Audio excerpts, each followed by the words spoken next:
Namaste. Very, very welcome. Thank you for joining this meeting today.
Uh, I oftentimes share also initially, no?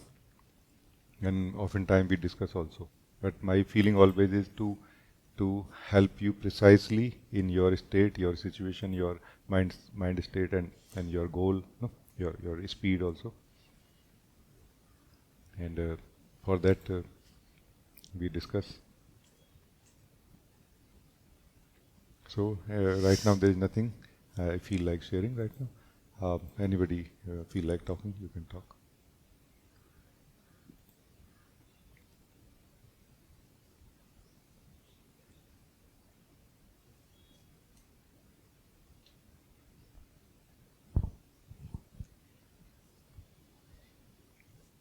Thank you so much. It's beautiful feeling to sit here and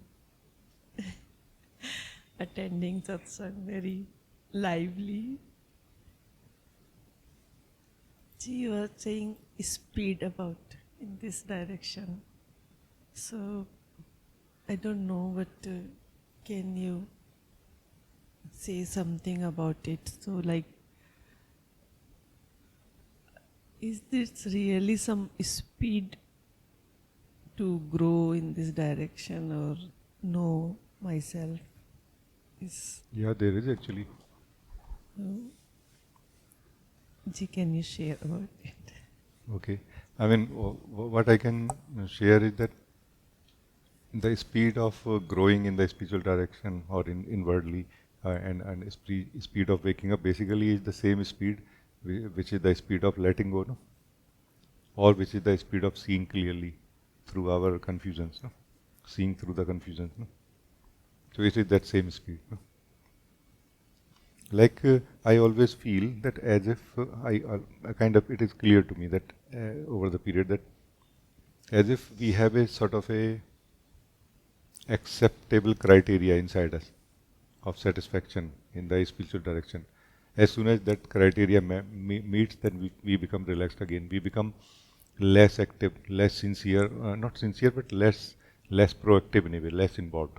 We become more relaxed, like letting the spiritual sadhana continue, not that doing it wholeheartedly in a way during that time. And this continuously seems to happen to, if not everyone, but mostly to us. So this is what I mean by speed, that how much truth will satisfy us, bring contentment to us, and that then we will become relaxed after that.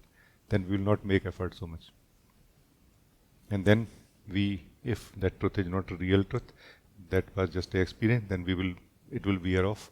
Then we will again wake up, and then we will again try to know the truth. And this kind of cycles, it will take like few cycles of such, iterations will take place. No? And then slowly we will start becoming more wise that no, uh, this is not really getting truth. This is something like experiencing truth only, which is nice, but I cannot have it. To have truth, I need something else. And then we start doing that which is required to actually have truth or retain truth in a way, or no. So all of this is happening at a certain speed in every one of us. That speed is what I was referring to as our individual speed, no? because nobody else is deciding.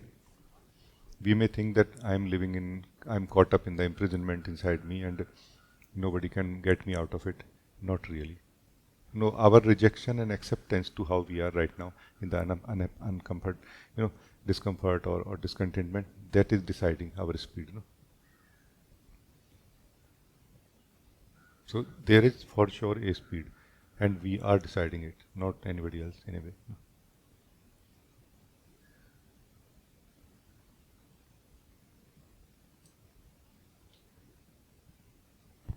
It means if I am not satisfied and I feel any discomfort, it means I am holding something to my speed.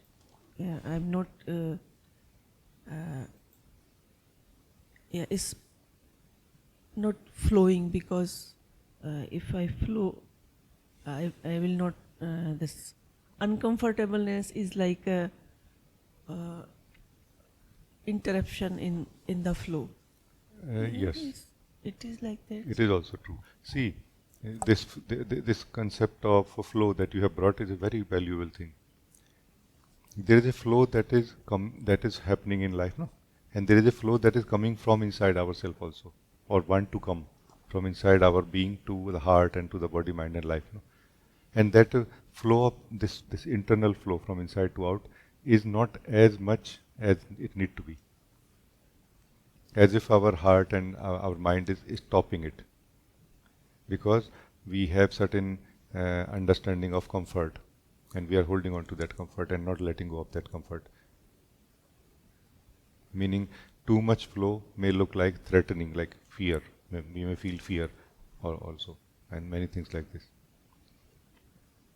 So it is true that life is trying to flow through us from inside to outside, and what we call ourself is like a mix of two things. One, the being that we are, the ultimate experiencer of everything. Another is the conditioning, the egoic state of energies, sleep. That sleep has created together, the being and the sleep has created a comfort zone, like a criteria of comfort, that is this comfortable or it is not. That is what is deciding the speed, that how much I can challenge myself today. You know?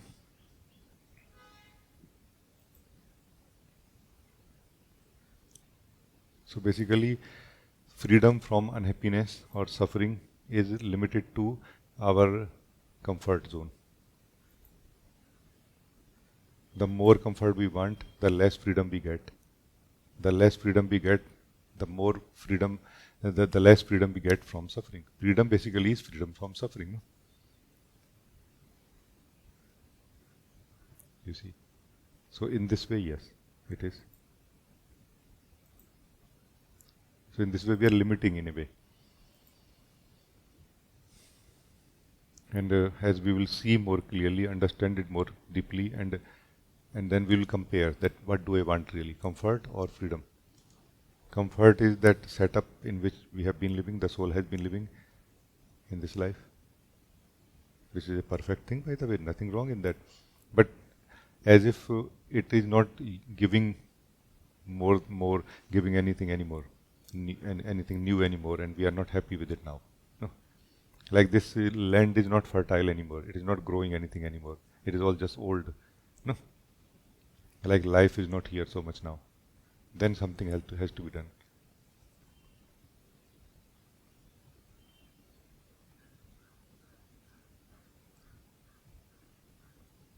There was a very beautiful poetry which says that, which simply means that this land does not become green. सब्जी ही होती नहीं ये सरजमी तुख्मे ख्वाहिश तू अबस बोता है क्या. Why you are sowing the seeds of desires in it? This land never becomes green. No, it's a barren land like this.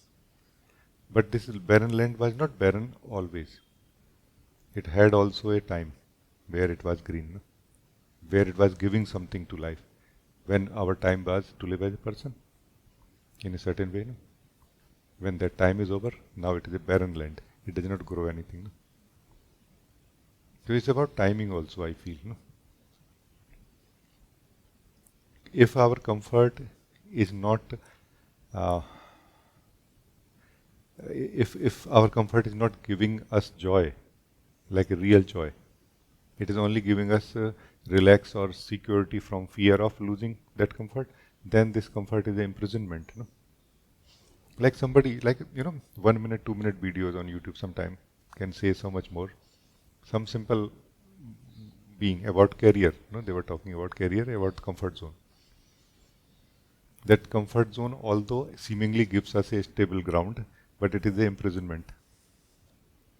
It may give us that sense that it is giving us ground to grow. No, it is limiting us, blocking us from everything. And anyone who really has to grow in their life, in their career, they have to leave this comfort zone. And once we start leaving this comfort zone, we start sensing that yes, I am in the right direction. So there's sort of a um, unconscious identification happens with the comfort zone, that this is myself and I cannot be in any other way, and we feel fear and many things like this. Only when you, the being living in this discomfort, in this comfort, that life will become so dry and dead, like no life, no joy at all, that you will get out of it, in a way. Or maybe if you will become more conscious that hey, before all the oxygen finishes here, let me get out of it. Still there is some oxygen, but let me get out of it now. Let me use this oxygen to get out of it. You know.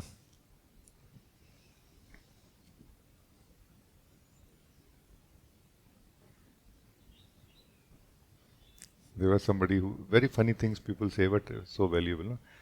Somebody was saying that be wise and be present, and do everything that you feel is important in your life, because remember, nobody is going to get out of this life alive. Nobody is going to get out of this life alive. You know what I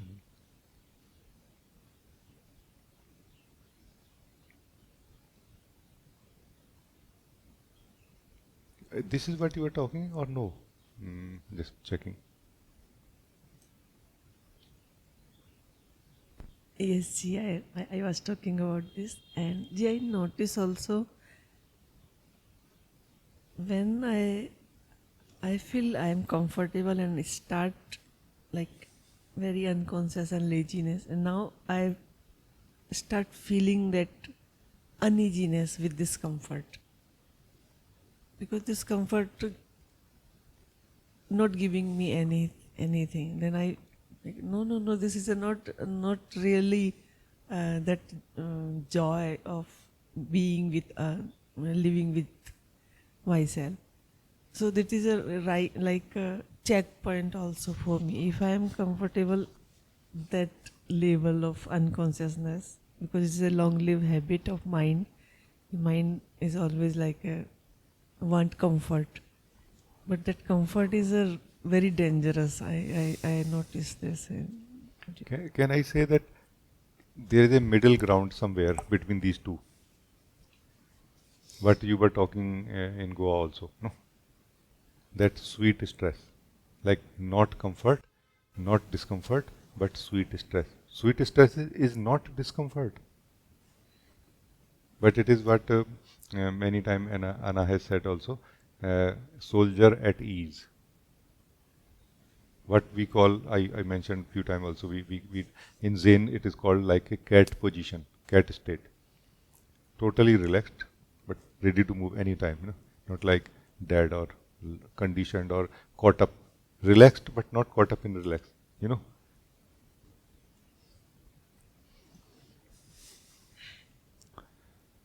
So there is something in like a middle ground between the two. Not stressed and not caught up in the comfort zone. Like not lazy. Relaxed but not lazy in a way. Can we say like that? Yeah. It's like a healthy relax, and there is a not so healthy relax where relax becomes a addiction. That is what you are talking about. Like when the relax becomes a addiction, like we get caught up into it for a long time, and then we feel that this is my way of being.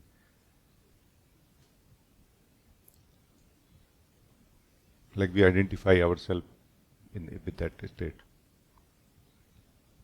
Then it becomes so difficult to get out of it also. Yes, yes. Thank you. Very, very good.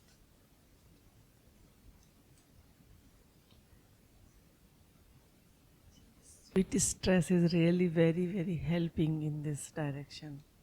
So we are not comfort, but with sweet stress, so we are more active or non-active same time. I can say it is, but continue connect with ourselves also with this sweet stress. With this? With this Sweet, sweet sweet stress, we can connect with ourselves. Continue. Oh yes, we can very much. It's In comparison to the ego state, our self true state is much more like a sweet stressed state. It is not, but it feels like this in the beginning. Sweetness is there, and stress is also felt to that conditioned state of the being where we have been living in the comfort. No? Yes, and very easy to connect to the truth of who we are. So basically, in one sense, you can say sadhana. Sadhana means the spiritual effort that we put is to remain in the middle, not going too stressed, not going too relaxed, like comfort. Always remaining in the middle, eating only as much as necessary, sleeping only as much, as necessary. Not physically, but internally, because that is the ground where we are free from conditioning, from identification, from sleep, from dream, to connect to who we are.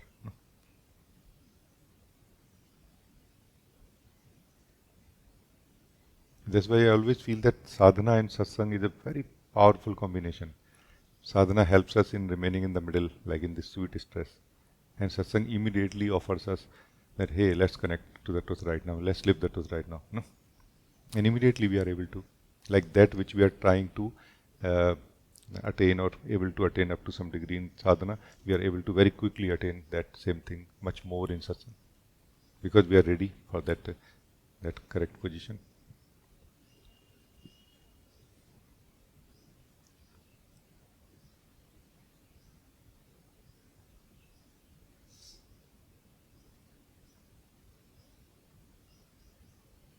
So good, thank you.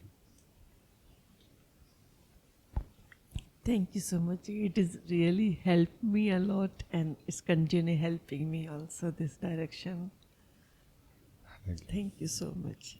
Thank you.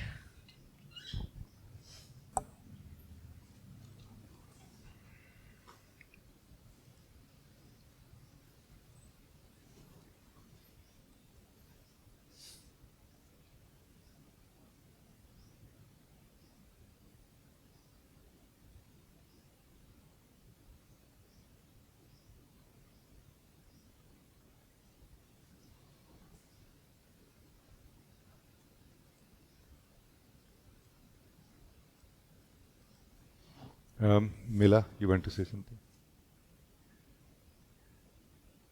Yes. Somehow you, during the talk with Rajee, you touched the topic, the flow of life.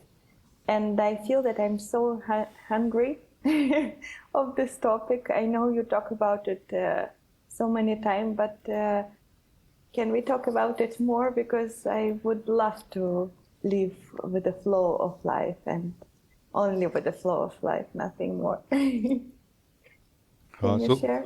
Yeah, but can you say a little more so that I get some kind of more kind of concrete direction within which I can share?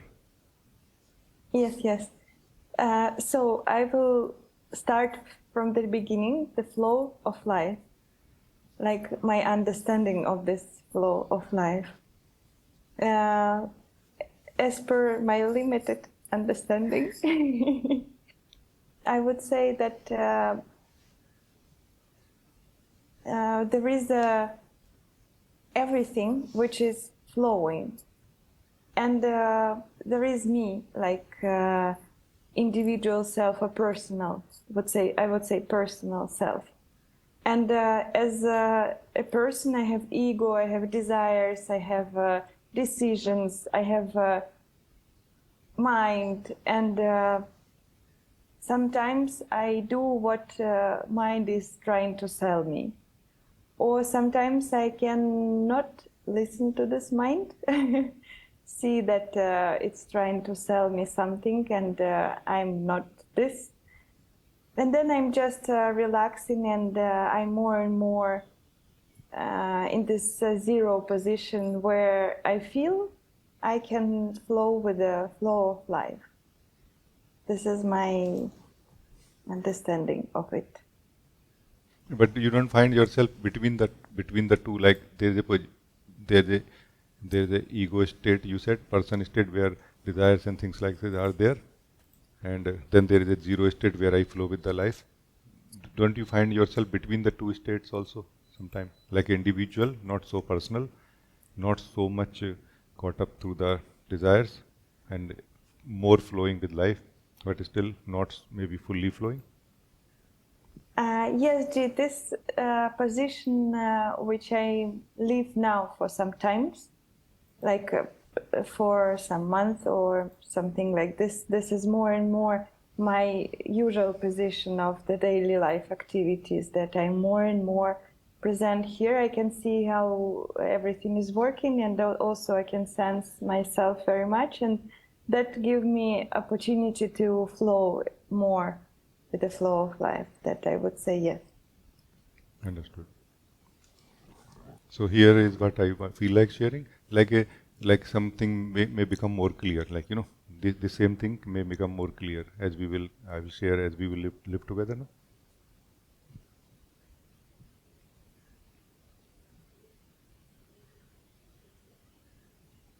First, the background of it.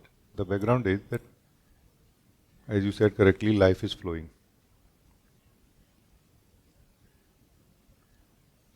And we are the individual self, mostly personal about it, and slowly becoming less personal also. This is applicable to everyone really. It is just the speed at what we are becoming less personal that differs.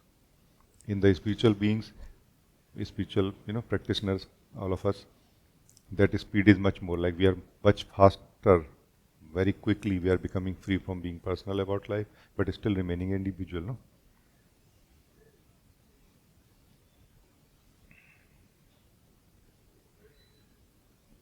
And individual life or individual, basically being individual is having individual life, isn't it? What exactly is an individual? Is there an individual without an individual life inside us? Actually, no. The individual life is the individual. Meaning the very experience of being an individual is all the time connected to and referring to the individual life that we live. No? So individual life is being the individual. Not having individual life is not actually experiencing being individual, but still experiencing who we are. No?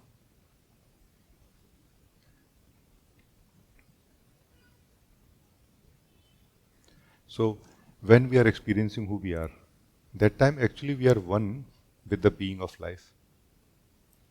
And we are also in support to the flow of life as it is flowing. No? So this is the most optimal, you can say, state where a being can flow with the flow of life as it flows. No? Because there, as you very correctly said, we are in the position zero. Zero means not being individual, not even individual presence. No? Like more merged with the presence of being of life, one being of life, and supporting life as it flows, not having individual level preferences, which does not mean that individual life has been destroyed or has been renounced or has been, abandoned. No, it is very much being lived, but not seen through the eyes of an individual, but more seen through the eyes of the non-individual being looking at life or living at that individual life of this particular form, you know, like this, which is an amazing point of view and amazing place from where we can live life. But the individual activity requires us to hold an individual position also, oftentimes, continuously also, in the whole day. Like we cannot really remain in the zero position to function, generally speaking. We cannot remain in the zero position to function in the practical life. So we will have to hold the position of one. One means we will become individual presence or individual soul that time. Here we have mix of two things. One is that background of pure being that we are, that we have tasted and we know and we support the flow of life as it is. Another is the role of the individual that we are playing now, and the understanding, training and conditioning we have accumulated for playing that role over the period. No? In our mind, in our body, in our memory, in our action, thinking and everything together. And they are going to be up to some degree in conflict with each other. They will fight with each other in a way, because the flow of life want to be more free flow of life. While the individual responsibility says that no, I cannot flow so much like this, because it will break the whole individual life, no, otherwise. And which is true also, by the way. Because if life can flow so much more, then it will break that individual flow, no. And this kind of a sync is taking place, what I call integration taking place. The being of life is adopting the training required for being individual, and also rejecting the conditioning adopted or accumulated over the period. No? That, hey, this is not necessary. I don't want to live life through the past. No. Conditioning in this case, training and conditioning. Training is what is required to live as individual. Conditioning is that typedness in a way, like we got typed in a way. No.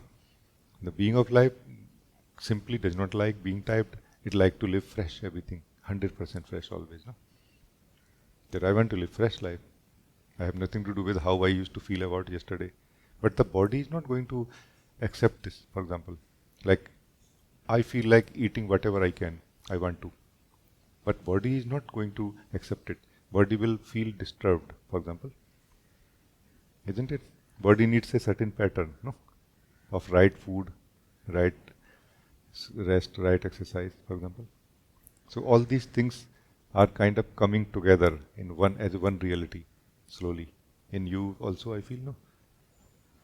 Where the being of life is accepting the limitation as a real limitation, not like, oh, there is no such thing as individual and let's don't care about it, just let's do whatever we want to.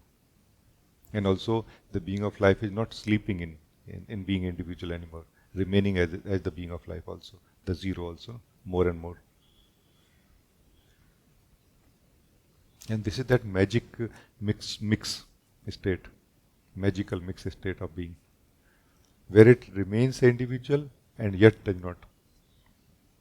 And this is kind of an improvement going to happen more and more continuously, no? Where it is not like a flip-flop, that sometime individual and sometime the being. No, it is all the time the being and all the time the individual, except when we are in meditation or satsang or resting or something.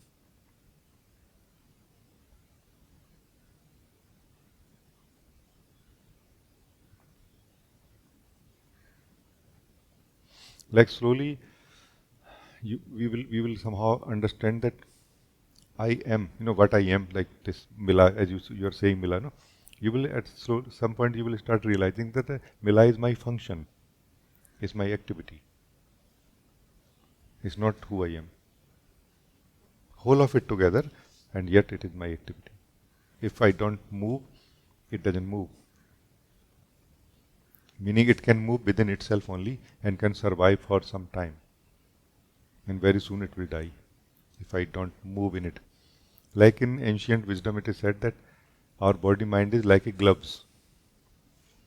We are like a hand to that gloves. If we don't move in it, it doesn't move. It will fall flat and as if it never.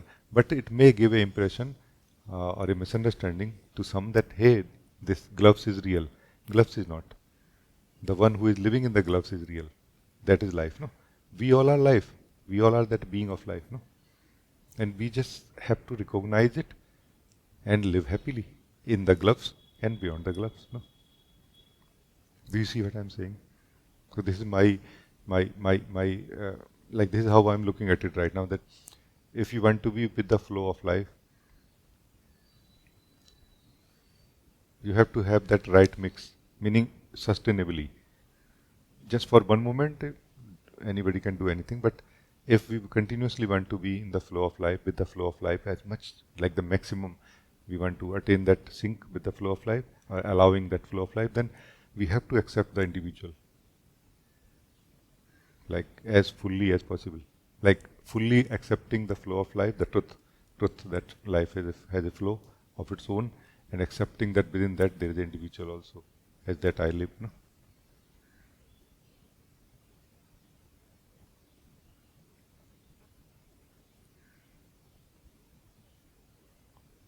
As that I live is individual, but not that who I am is individual, because there is no individual. Individual is only a gloves, no?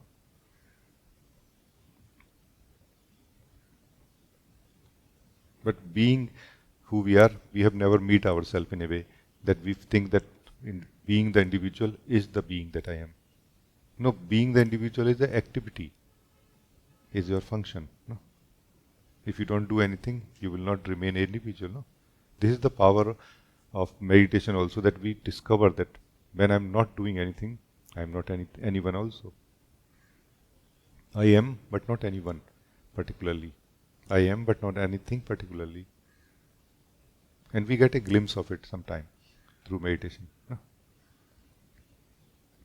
And it is so amazing to experience it. Like, wow.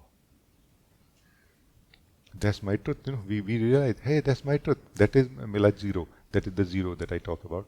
And that we live also here in Satsang continuously, every day, every meeting. For anyone who is ready, they can immediately feel it also here. Because when we are talking, we are actually living also, no? Isn't it? Whenever we are talking about zero, we are living the zero also, no? We are not just talking intellectually about it, no?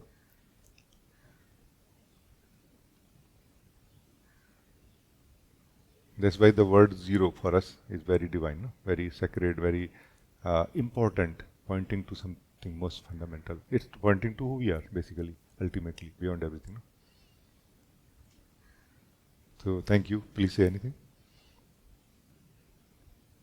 Indeed, thank you so much. Again, you show me everything in a very simple way, where I was able to live what you were sharing, and I feel it's also like a flow of life for me. Then when we in satsang and you sharing, and we are going through all of this sharing together, it's like also flow of life, because I'm in this state, and we are also listening, understanding. No? It is true. Because from where this inspiration to join satsang comes, no? Like in me and in you. No? We both joined satsang, no? Then only satsang can happen, or is happening. So from where this inspiration comes? Is it not coming from the flow of life?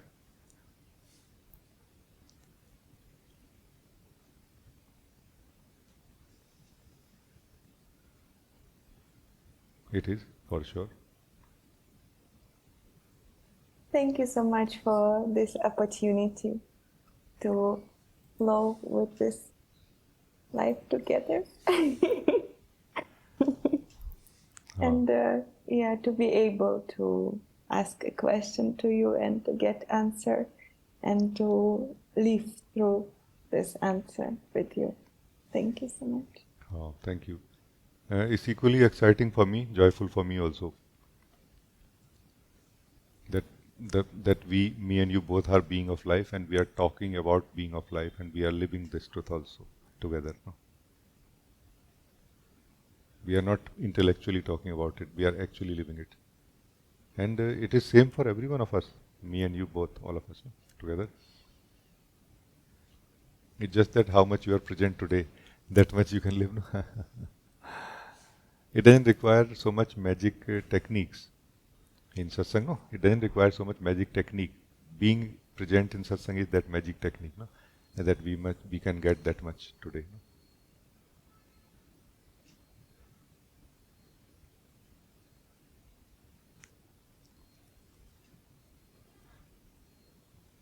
On a lighter note, if somebody feel that I don't know how to be present, then maybe we can check when, let's say, we are eating our most favorite food, how simply we are present there that time or not. When we are meeting some very important friend, some beloved friend, we are so very important, so very present that time also or not. When we are signing a check, are we not present? When we are signing a contract, like a long contract, like 100-page contract, after reading all of it, are we not present that time? Like a deal of some land or some property is happening, are we not present that time? So we know how to be present. Everyone knows how to be present, no? So, yeah. Thank you. Thank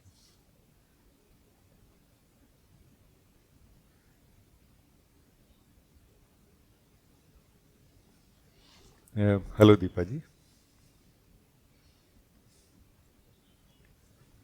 Namaste, Rajee. Namaste.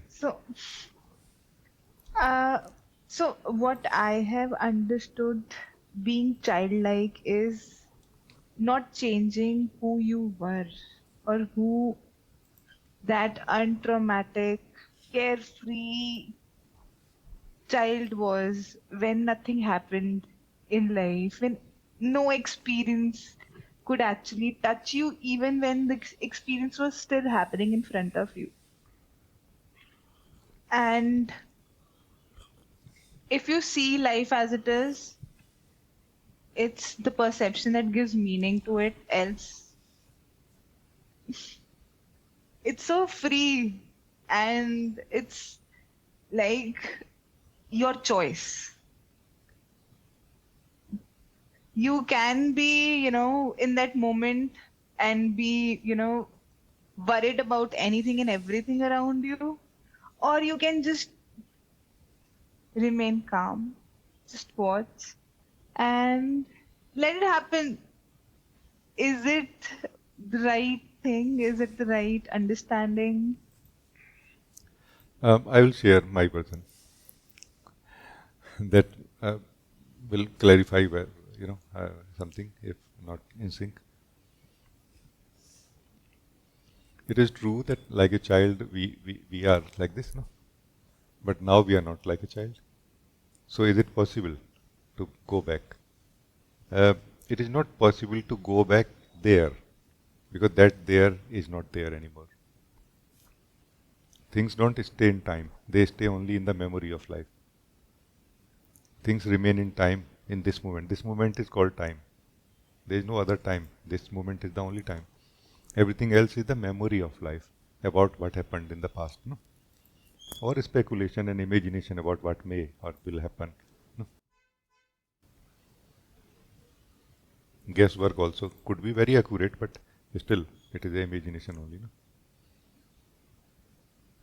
So we cannot go back there anymore, but we can access that experience because that being of life, the purity or innocence of the being that was there, experienced that time, that carelessness in a way or worrylessness, is still here right now. Right now, just right now. Care about one thing. Don't try to become anything. Don't try to maintain being anyone. And then tell me that do you have any worries right now? Anybody can join this right now. Just care about one thing. You remain. You don't try to go to sleep or in any other spiritual state. Remain exactly as you are. Just care that I will not try to become, I will be vigilant to not become anything. Like thinking processes are trying to make us something or keep us in something that we think we are. That I will not accept, I will not become, I will remain a the being without becoming anything. Being without being anything. Loose, relaxed. Loose means like not contracted, not taking a form or shape. No.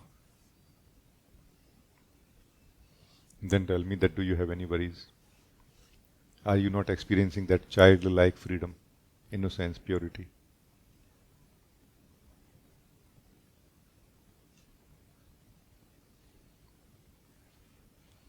Because we are afraid of the fingers pointing at us, no?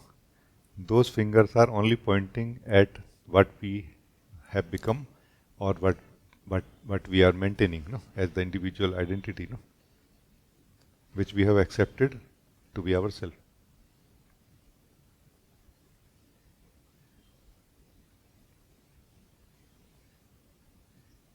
Let us look at it like this, Deepa.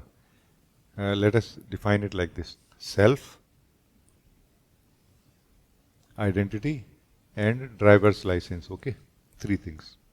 Driver's license we know is a legal identity card, no? Self we know, the pure being, zero that I am, no? What is identity between the two? When you, the pure being, do not experience yourself ever and only experience yourself in relation to the driver's license, that I am this one, like the one which I am for others, and also I am this one for myself. This is identity. So right now, what you are for others, don't be that for yourself. Let go of that for yourself. For yourself, you don't need to maintain that what you are for others. The identity. No? And experience directly who you are, that purity, that innocence, that freedom of a child that was experienced by you. And if you are not able to, let me know. Talk to me. I'm able to.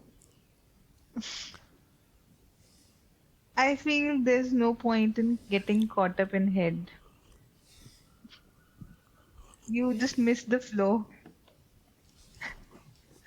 Yeah, what did you say? I'm saying you don't have to get caught up in your head. You just miss the flow then. Yes, true. But Anything and everything is connected. So let it let it be there. It's that, if I'm thinking about a certain situation, suddenly a YouTube video will pop up giving me answer about it. Then why do I have to worry about it if answers are right there? It's just that I need to trust. Fall in that trust mode. So I YouTubers will be am. very happy by the response. No?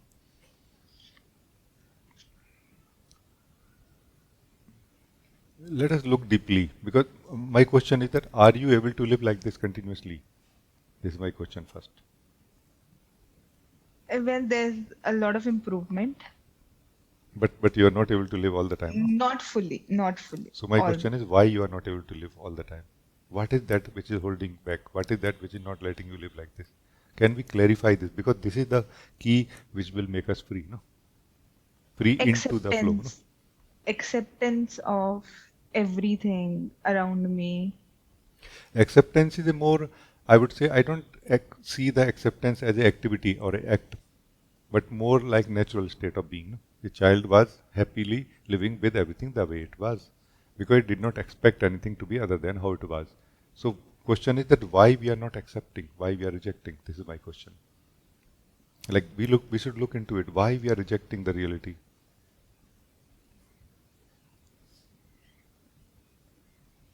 I feel fear kicks in, Fear of what?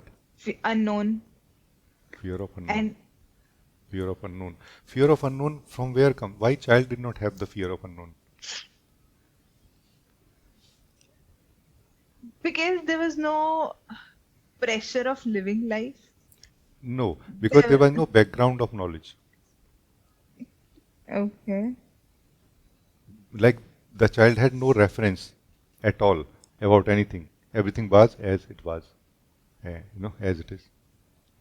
Now that same child that every one of us is, you are, has a background of knowledge now.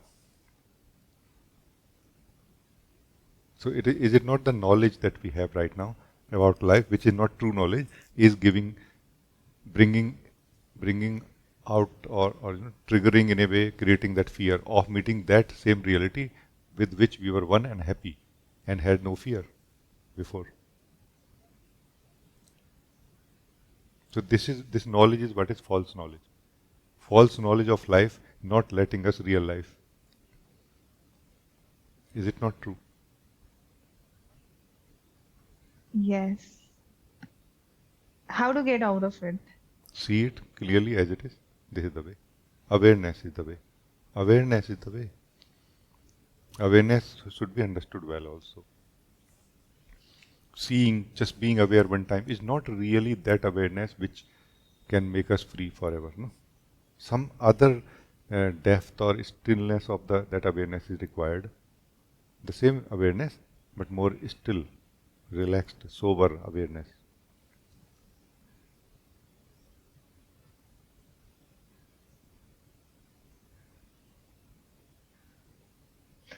I also feel that,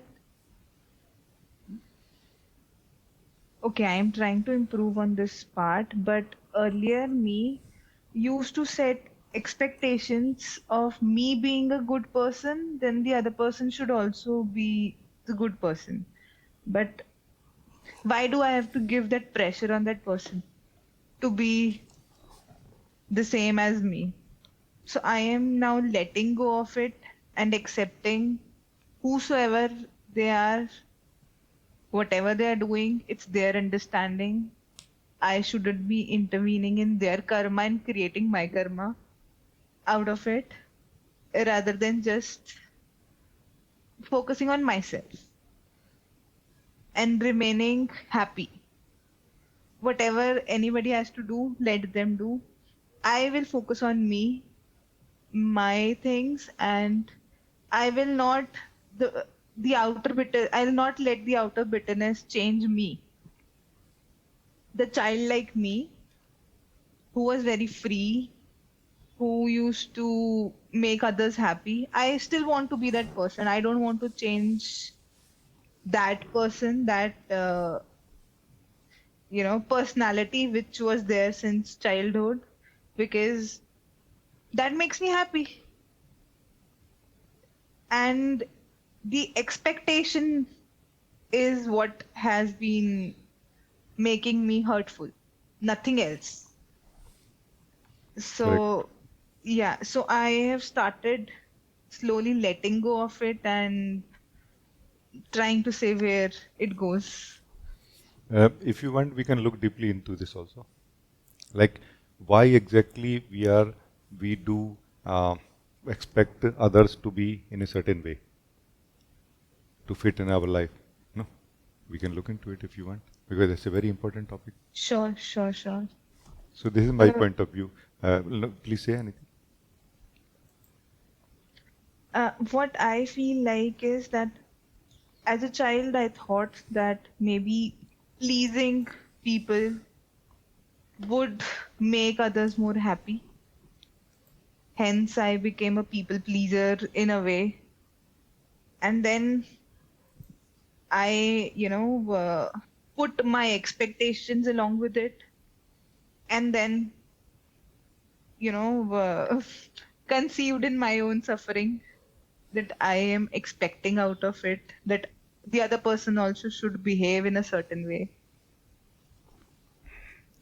Yes, part of it is what you are saying also. This is like a misunderstanding that happens inside, and it is not really only located in us. It is connected like a bridge. Part of the bridge is inside us, part of the bridge in others, and because of that, it becomes so real. We feel that how real it is. Like even the other is confirming that what I'm thinking is right. So yes, this is what it means to live as a person. That having bridges with everyone in this way. No, and those bridges are mostly very unconsciously, like they were made at the time when we were not so conscious. No, That's why they have lot of material, lot of things which are only uh, stopping us in a way from living full life and not facilitating in any way. Yes, this is one part of it. Yes. Another part of it is also that there is an actual practicality also of living an individual as an individual. For example, individual has a certain type of life. Individual does not have all type of lives being lived at the same time. There could be some rare individual who is living like this, but I don't think it is practically possible. Like every day you have to, every week, every month you have to change your address, uh, location, gear, bags and everything be based on the life. So it's not going to be practically possible. So we will be fixed in ways. But individual will be also fixed, not a person, but individual will be fixed in certain ways, and that fixation will require or limit us in certain ways also. Like it cannot accept all type of people from all the walks of life into our life to be part of our life. No, like um, somebody is harming people too much, or somebody, let's say not harming, let's say simple, like somebody is a player, cricketer, or somebody like this, and they may not fit because their lifestyle may be very different than our lifestyle and may not fit with ourselves. So it doesn't mean that every type of people will mix with us. Still, there will be a certain demand from us to for people to be in a certain way. Not that we want them to change, but we are more saying that we will say more that I don't want to change for you. So if you can fit with me, you are welcome. If you cannot, you are welcome. The difference between this what we are saying, living as an individual and living as a person, is that living as an individual we are more for us, for ourselves, like centered to our being. Living as a person is more we have made the center others. We have made our center, other people have become our center now. Unknowingly, of course. However, we are trying to make ourselves happy, but for that as if we are trying to make others happy. No, as if. And that's a misunderstanding. We realize at some point that no, that's not really, that's neither making me happy nor making them happy.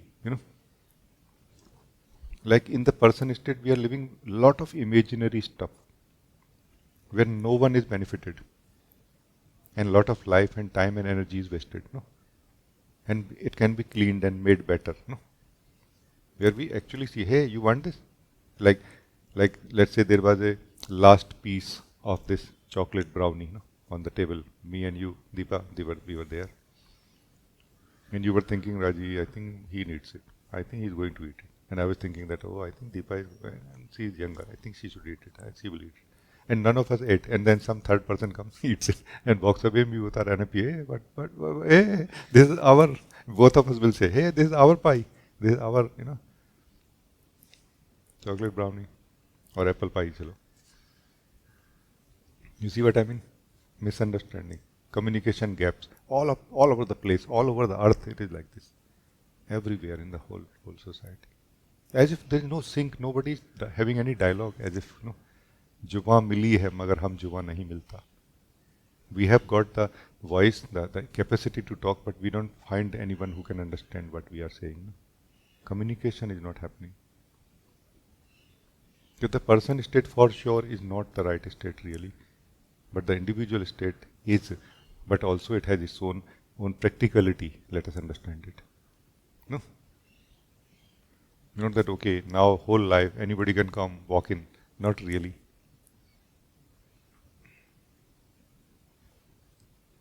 Not really. So this is also I wanted to add. What do you feel?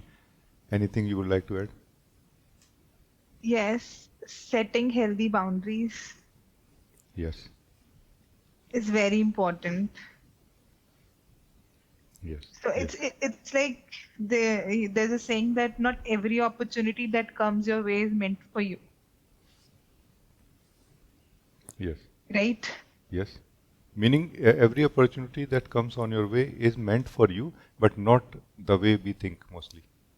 It can be just that it will clean your eyes. You don't have to touch it. Just look at it and walk away. Maybe. So it is for you, for sure. Something will be done, but it does not necessarily mean that we will settle here, make a house, or have a relation or something. Yes, you are right.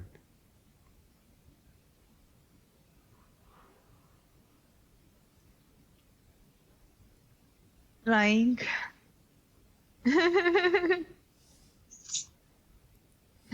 Let's see how the flow takes me. Uh, Here I can share something which very easily can fit and will, I think you will understand also very easily.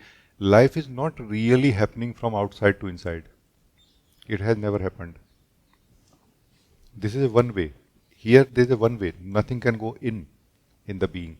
Things can only come out of the being, no, like this. So life is always happening from inside to outside. But as a person, we are not letting this life happen from inside to outside. That's the thing. No?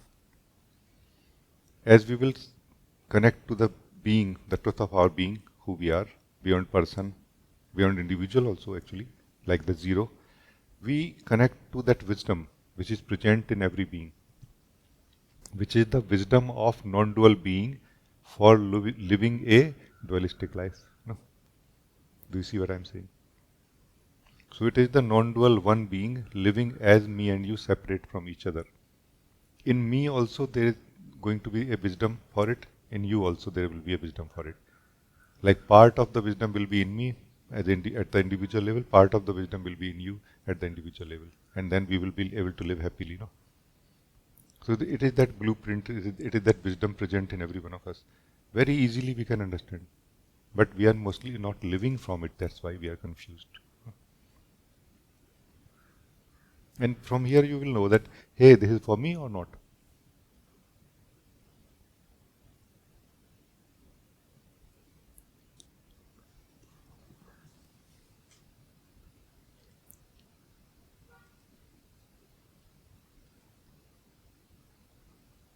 I'm able to understand the meaning of why remaining calm, quiet is very important.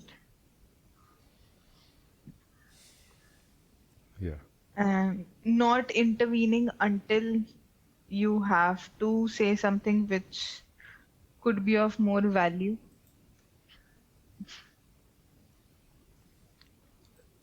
So there are times where, let's say human tendency, gossip. So I feel that there would be some or the other interruption that happens in that flow. So then it's like it's an opportunity that I should not say anything. Because already something has interrupted. That means this is a guidance. Some higher power. So this has happened a lot of times with me that okay, if I'm saying something wrong or just starting to say something wrong, some interruption happens. Initially, I used to go with the flow. Now I stay mum. Okay. Uh-huh.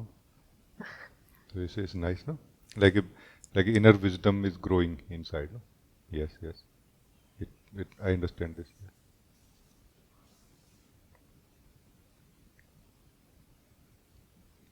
As if the harmony of life is kind of giving signs to us that hey, don't say anything right now, or hey, speak up right now.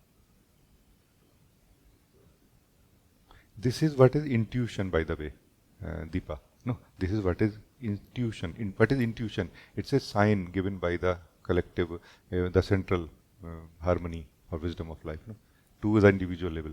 No?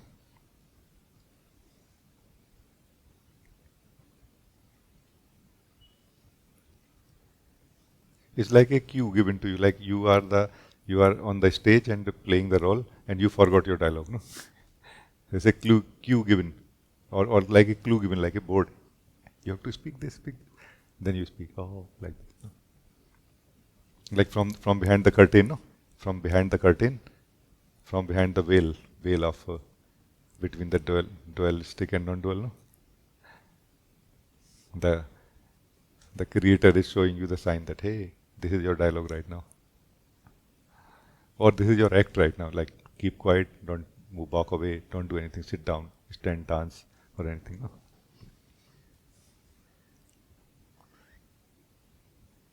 This is that divine play, no? Play.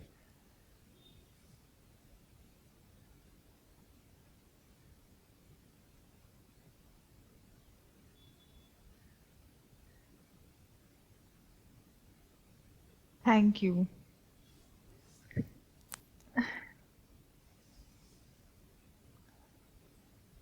I just don't know how to express it, but yeah.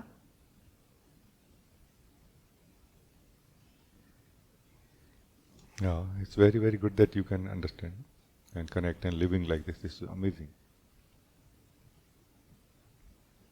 Thank you. Very, very good. God bless you.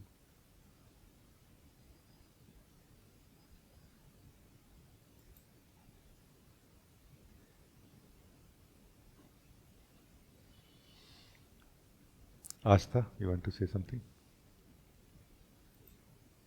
Rajee.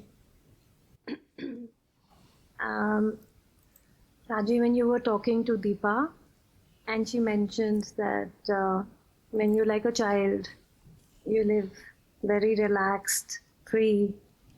Uh, you don't expect anything. You just go with the flow. It's a very relaxed state. And in life also, as you grow up also, there are times in situations I am able to just be very relaxed, very free. And at times in a similar situation, I'm like all mind takes over. And exactly what you were explaining, that you can access that experience. So what I tried was that, hey, in a same situation, when I was trying this with myself, that let me access that experience I had and I handled something. So which I meant was that how I felt that point of time. I was a stable person. I was trying to do that, because that was me only in that situation, and that was me only in a similar situation, but behaved very differently. So the memories of both situations are very different, right? Yes. But and so is the experience very different. That first of all, at times I keep thinking that, or wondering, why is it that in the same situation I am going like this? I mean, and how am I not being stable in a similar situation? Sometimes I'm like a sixer. I will hit it across the field, and sometimes I'll be out in the first ball. What is it that's making me like unstable? And I try to, the similar thing what you were saying, you can access the experience. I was trying that, but maybe I don't know, for me that experience, accessing that experience was what you felt that time, how you were. Maybe I'm not sure if I'm doing it the right way. So I think your understanding and is good, no? And as you will actually like live it, uh, what will happen is that this is basically the purity of your being that you are referring to as the child, inner child, no? As you will live this purity of your being, innocence of your being, your own wisdom will wake up. But this time in a very amazing way. This time the mind or the individual mind will will will become will complement so well. Like it will show you what you are not, and you will understand also what you are not. Like at the mind level also some understanding will happen. At the level of being you will understand also. And it will really become so very simply clear that where I missed, what turn of life I missed, no? Where I made a mistake or where I'm making a mistake now also.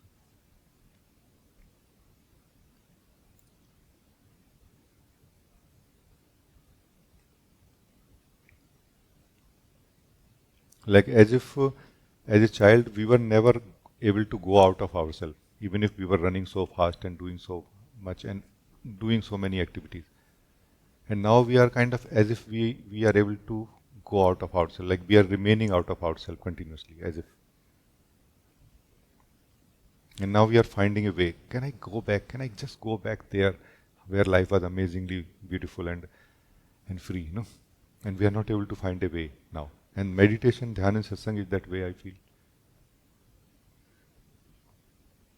So what you are talking about is that purity of being, that innocence.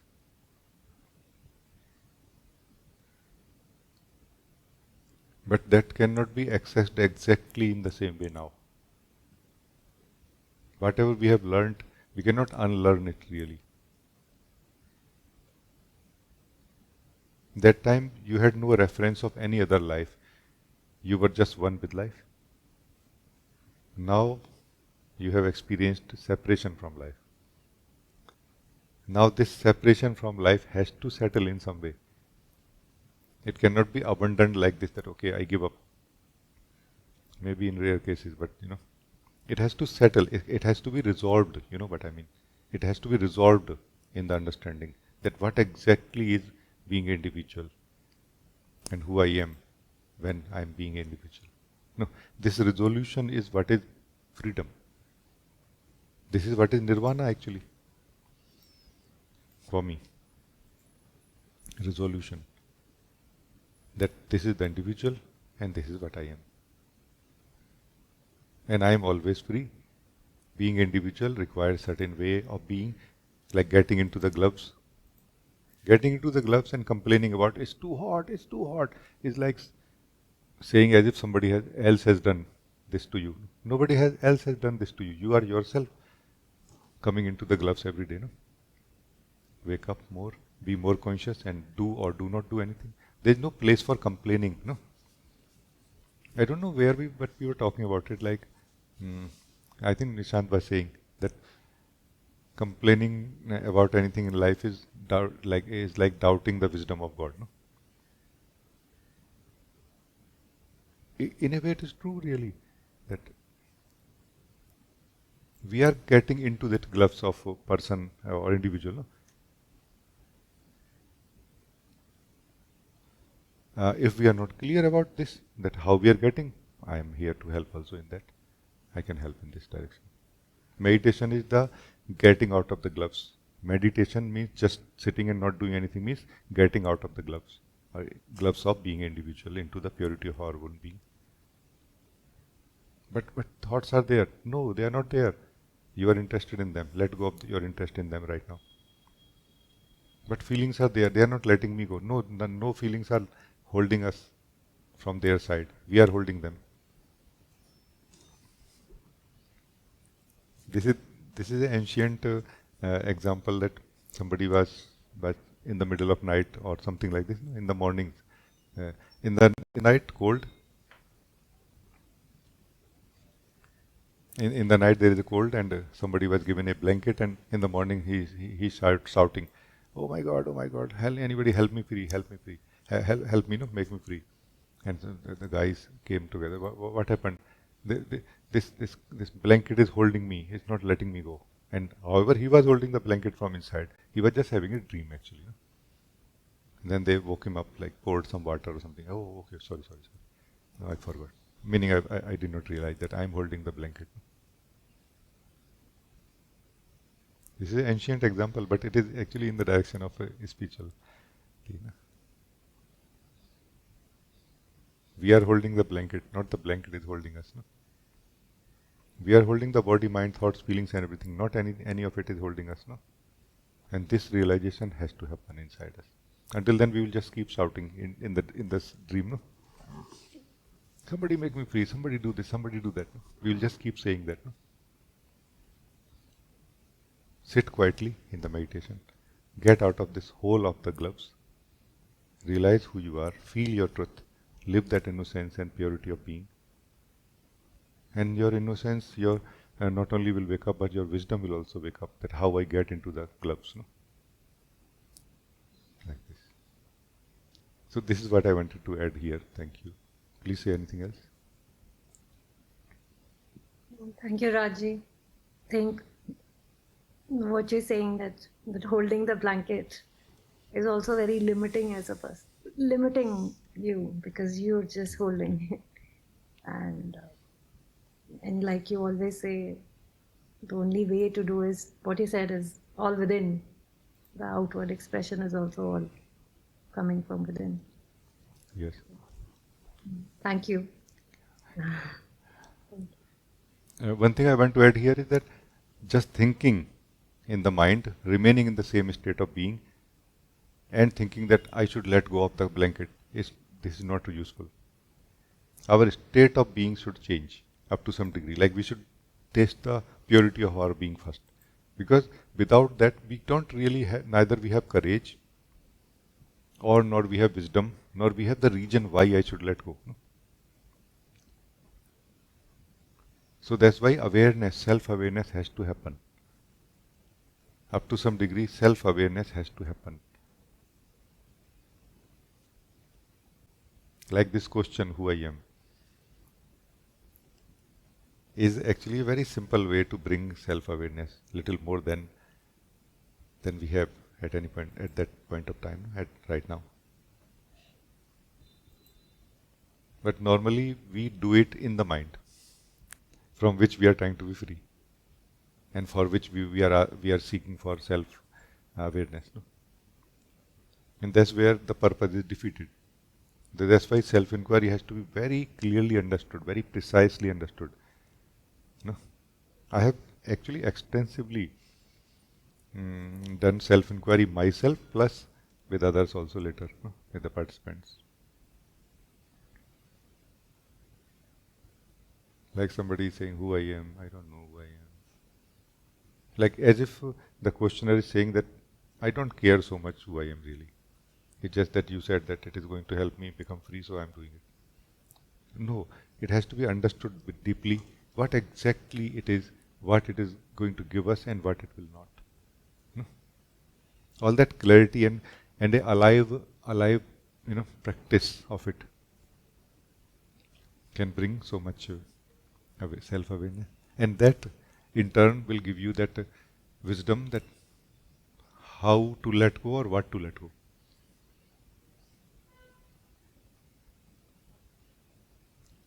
Like a courier guy comes to our door, let's say, courier man, he gives us the packet and we just hug the whole human of, no, like that guy. Thank you. Okay. No, let go of me. I'm not part of the parcel. Parcel is just this bag. I have not come. And then oh yeah, you are right. Then you take. Then we slowly become more conscious. Next time, okay, we take the only parcel, not the guy also in the house and serving chai and nicely. And he's like, nice, I will not go to any other place now. Slowly, as we become more conscious, like we open our eyes, our wisdom opens up, we see that this is non-essential. It's not essential, no?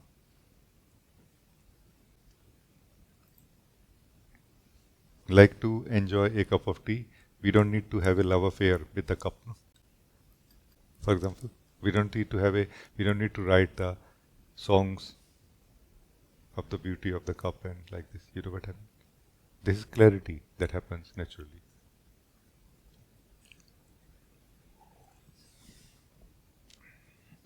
One thing that also very interesting I noticed here, living in the mind or living through the mind basically is living or trying to live with that which does not exist, because we are not able to live with that which exists. No? Like trying to compensate in some way. No? And that somehow becomes such a powerful circle that it itself becomes like a bondage, like a trap. So thank you. Nice talking to you. Thank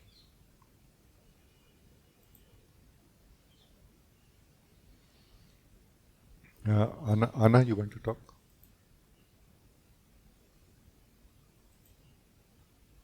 Namaste, Rajee. Namaste.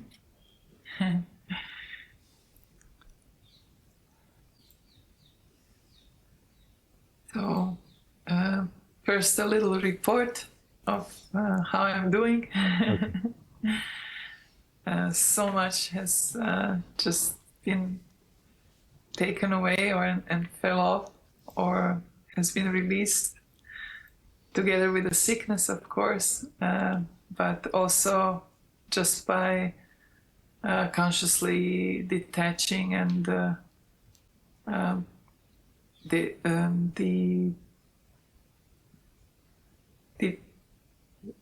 detaching, just letting things be, seeing that they are not part of the individual, but person, and just as you said today, it is really just about what we allow to come from here out, and not the other way around. And these are my findings about love, because that was the last topic that we were talking about, you and I. It is really just about how much we allow to love others, and how much we allow judgment and comparison and whatever else thought to veil this just pure flow of when two people meet. And now to come to the question of the day of what is still holding back, or what is still that which does not allow that I'm always like that. I came back into just my normal day flow. I had maybe like a day where I could still like be in this vacation mode, like what you sometimes say. But I'm very conscious that this vacation mode, it is also just something that what we allow, and it can be brought in a daily life. Yes. And how it's shown of what is like preventing is some kind of a cramp. Like I can see what the person has taken upon from responsibility, and the speed which is not natural, or which is not natural to my true self. And now when I'm facing these things in a daily life, I can see that this is something I took, or the person took, as a natural, but it is not natural. So I'm slowly releasing it. Still, there is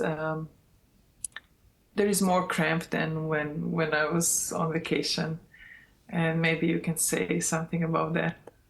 Thank you.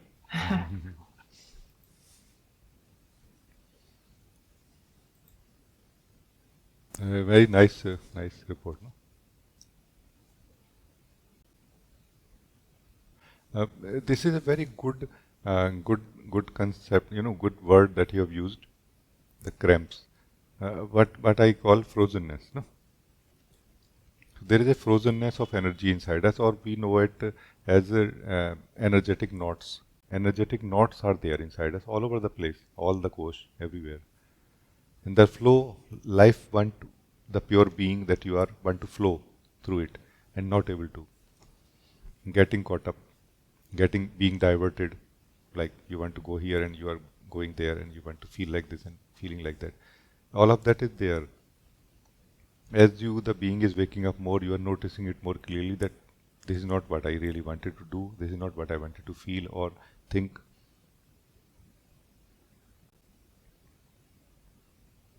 And there are not really, maybe there could be many type of techniques practiced for it, and are being practiced actually based on how we feel at any point of time about it, to remove these energetic knots or frozenness. No? But main thing is to fundamentally understand it, that it is there first of all.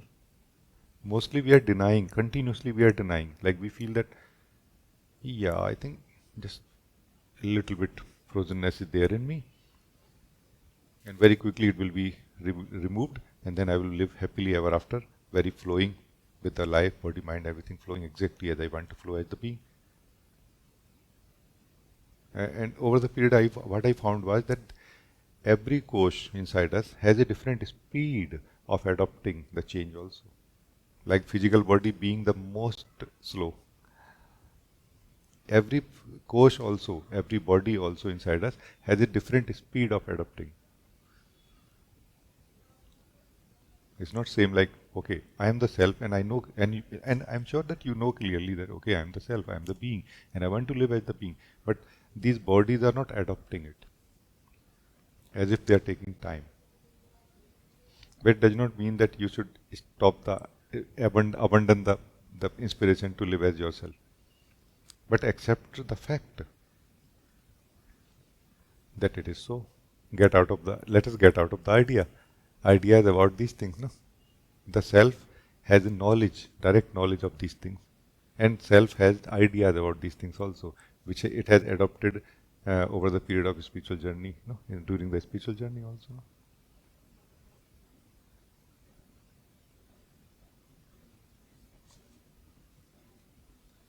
And this is the biggest challenge, not accepting them as they are, not accepting these energetic knots as they are. We are continuously denying, I am the self. Why we have to talk about these things? Why we should talk about, why we should do anything about it?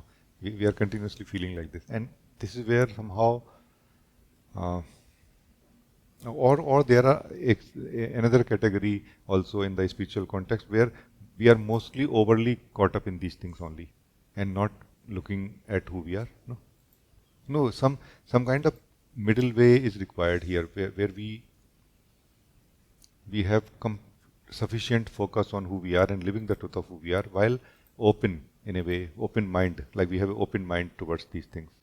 No?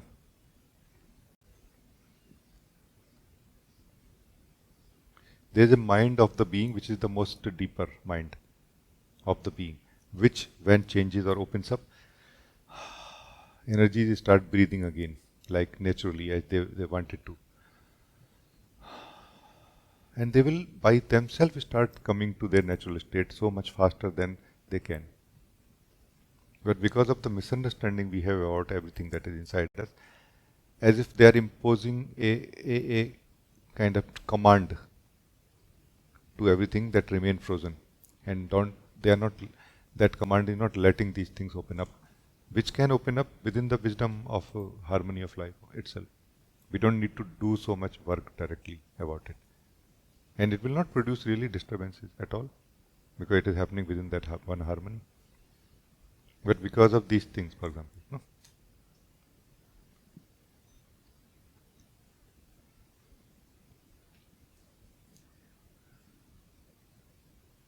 So first thing I would say that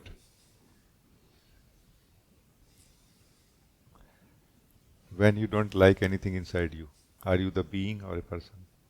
Are you the being or a person when you don't like anything present inside you? Because the being does not have any, in Hindi we call rag, na dvesh. Rag means overly attachment, dvesh means repulsion. I don't like it. The being does not love or hate anything. When you don't like anything inside you, are you sure that you are a being? And you, the being, when not having any ideas about anything and looking at it as it is, this is the most powerful way of transforming it, by the way. No?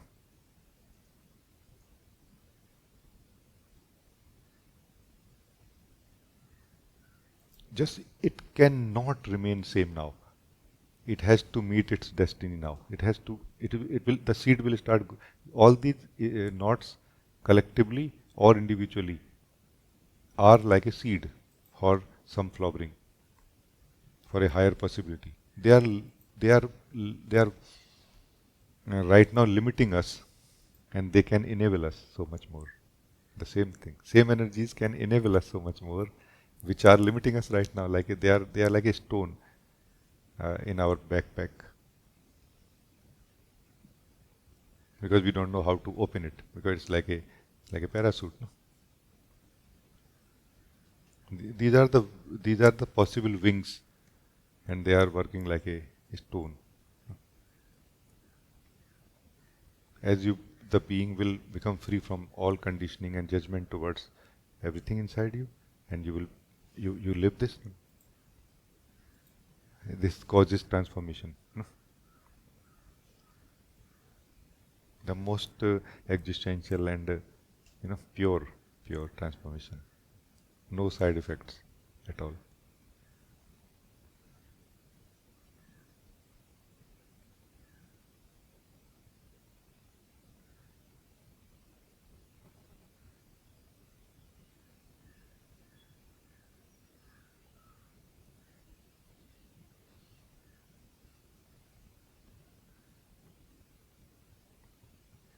When this happens, when this transformation happens, you will be surprised that overnight, almost sometime overnight, like there was something like a limitation, something like a blockage, and in place of that there is like a window. You feel like, wow, what is this? Overnight, just as if that blockage was never there. Only there is more freshness, there is more fragrance of the being. So it is a very important part of this, that we become free from judgment about these things. We should not become full of knowledge about these things. No, this is not what I am saying. No, we become empty of all the knowledge about these things, and we meet them. We meet ourselves as we are first, then we meet them as they are right now. Just meeting, not doing anything else. And it causes transformation, a holistic transformation within the energies.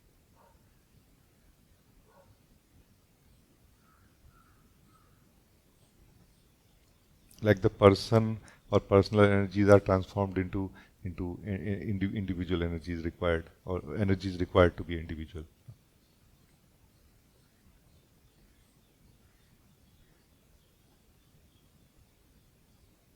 All the energies inside us at the time when we are living as a person, they are holding mainly the identity, and those energies were supposed to do other functions. Those energies were supposed to enable us to think about this and that, not ourselves. No, we don't need to think about ourselves. No, other people are thinking enough about it. No, or not. Let's take a report from them. What do you think? Who I am? What I am? We will get a lot of report.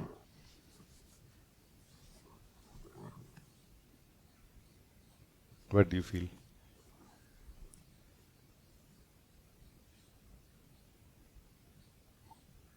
It happens very intuitively, because most of the time it happens in this time pressure somehow, like when there is a certain place I have to be at a certain time, or like if there is a rush to manage more things in a short period of time. So there is not even so much time to think about anything. It is more just like I can feel it, and as I feel it, then it is just I have to let go. I don't really have a choice, because otherwise this cramp happens and it is really unpleasant. So yes. This is good. This is more what Lord is, the beloved is doing. No, I feel you should also cooperate. No, this is what I'm saying.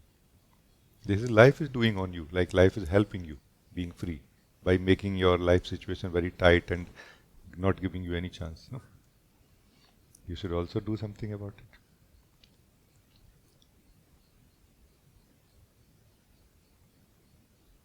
Meaning life will do anyway. If you do something, then those tight situations will start becoming more lighter and joyful. No? Because then life doesn't need to become like this. in order for you to become free from these knots. No? It is really like this. I mean, my experience totally says like this.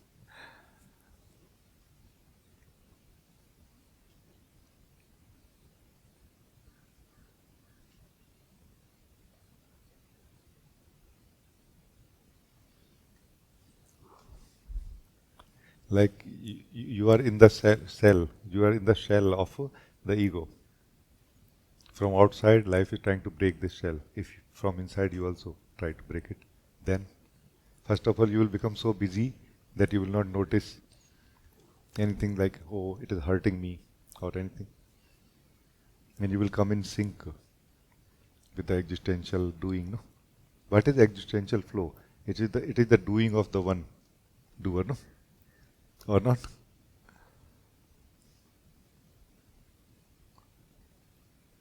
And that is something so amazing. Like you have become free even before becoming free, no?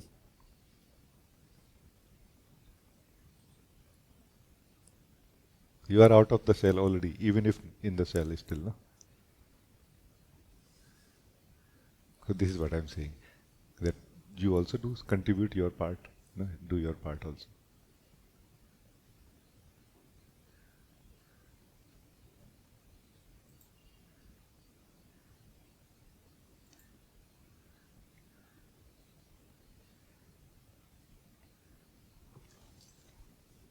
I'm sure you are doing your part very well.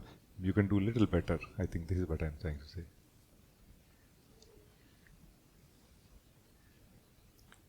Like you are still depending on doing more and seeing less. No? Depend on, like, spend some energy or time in seeing also, just sitting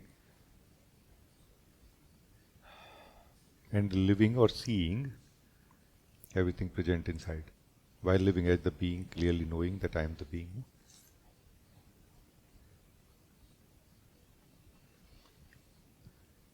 Like a scanning, like as if consciously you are scanning, allowing yourself to notice things. Otherwise, by default, we have this kind of feeling to kind of not touch anything, not look at anything, just remain absorbed in my being. So that this is what is just sitting. But I'm saying do something called just seeing also now. Like half eyes closed or half eyes, you can say inwardly into the being, and half eyes open for what is inside the being.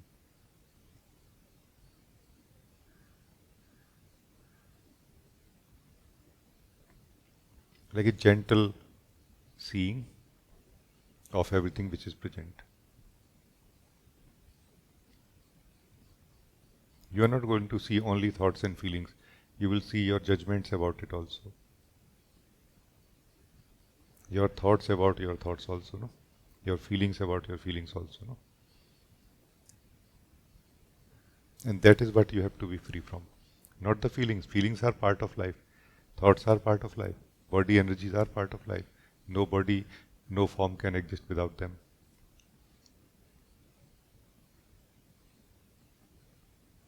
But the, the, the, the, the honeymoon will begin as individual only when you live as the being and you let the energies live as individual. No? Honeymoon will begin only then, that day. That nirvana will begin only that day, no? When you will live as the being and you let your energies live as individual, because they are supposed to live as individual, no? And nothing between the two, no mixing.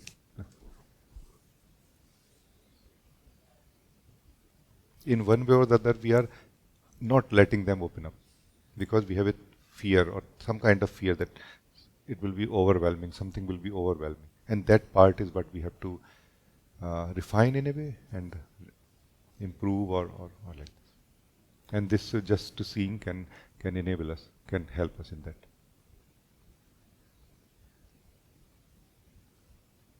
Then there will be frozenness in the energies, but no frozenness in the being or in its understanding, no?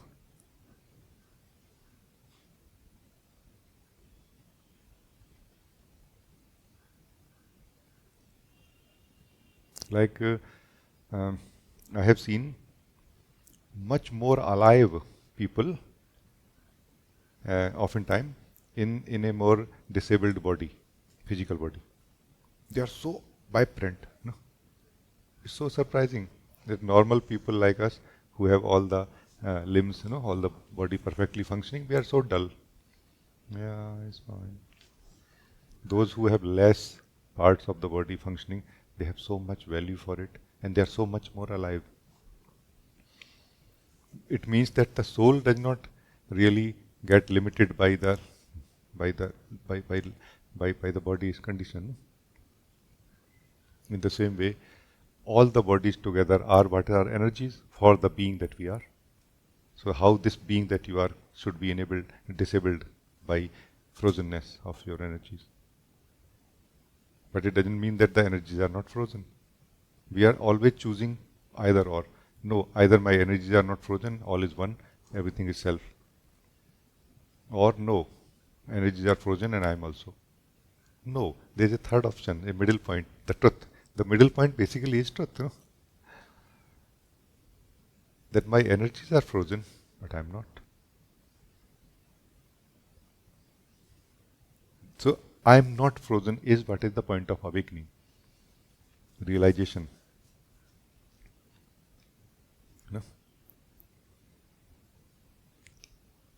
And my energies are frozen and let me work on them, transform them is what is integration. No? Or making our life better to live, so that it produces better life experience, more flowing. Like a dance with the beloved. No? Life flow is the flow of the beloved. No? Beloved is dancing. No? And I want to flow. I want to dance with the beloved also. Like every step. No? The more I'm able to flow with the beloved, dance with the beloved, the more joyful I will feel. No?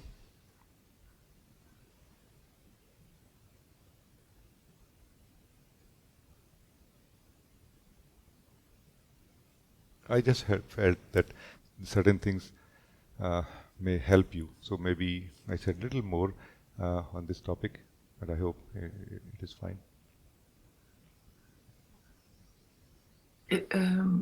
Yes, you helped me see that I retract, or the being retracts instead of allows. And this is what brings the stiffness instead of softness of seeing and allowing, not retracting, like, because it's again then it's like a fear of seeing it. Yes, thank you. Yes. Energies are anyway in the frozen state, and as you retract, one more command gone now. That more frozen now, like this. As you are relaxed and present here with the energy, a command is being given by you to them, relax, everything is fine, I am here, I will take care. You the being don't need to say this. Your very presence is saying this to the energy that everything is alright. You can start relaxing now.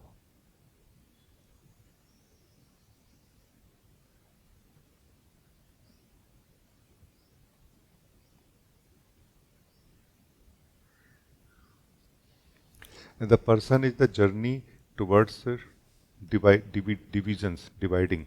How much more we can divide life. Being, presence, no? Presence is the journey or the direction towards uniting it. How much more we can unite it.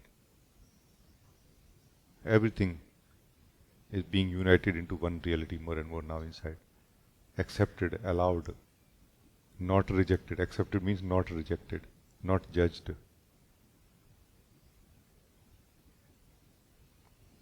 And I want to really tell you about this. I'm not going to tell you the details, but there is a surprise for you here. As soon as you relax in this one unity of the being, there is a surprise, big surprise. You cannot imagine how big the surprise is. The surprise is of that which has never come into the play.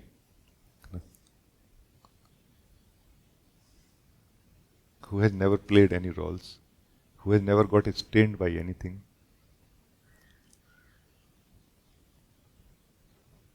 Right here, when you feel that completion, even for a moment, it can give darshan, to you, and you feel so blessed.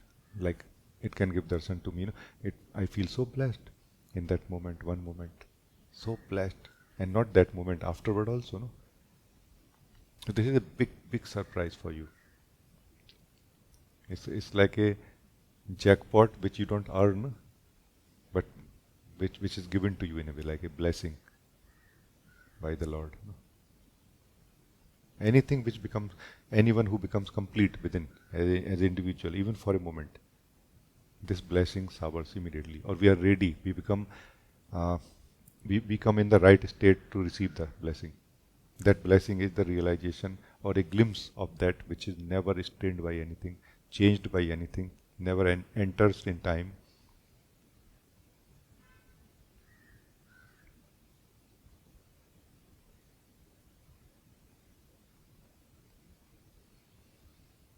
And this is such an amazing knowledge, even for a moment,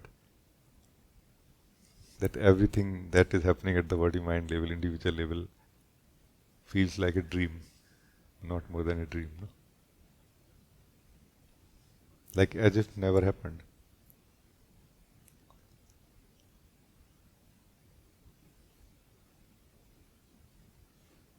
But as we will settle more in this, in this truth, as the beloved will grace us more and more by its darshan, a deeper wisdom wakes up inside us that everything in the body mind, everything is just one thing.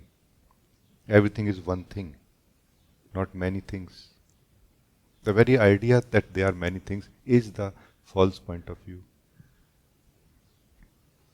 There are only fundamentally two things. One thing which is a thing, one thing which is no thing beyond it.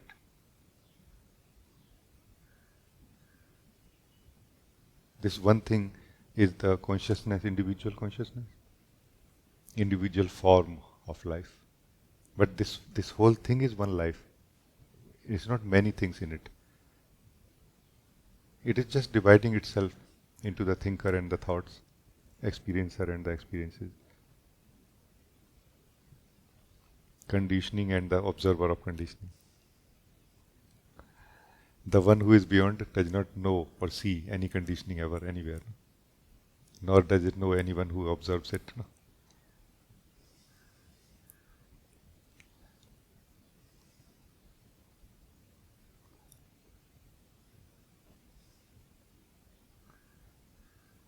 So thank you. Very, very nice talking to you. Thank you.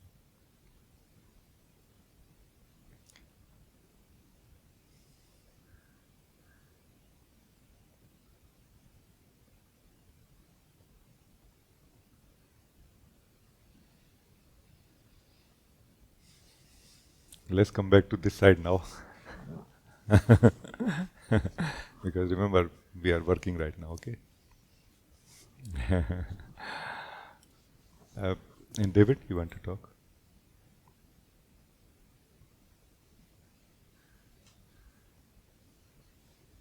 Hi, Rajee. Hello. Can you hear me okay? Yes. Okay. I had a question, but you covered it so nicely with Anna.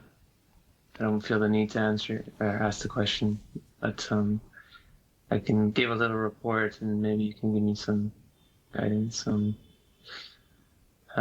So this week has been quite challenging. Just almost the whole week, there's been suffering at some level, like almost constant. A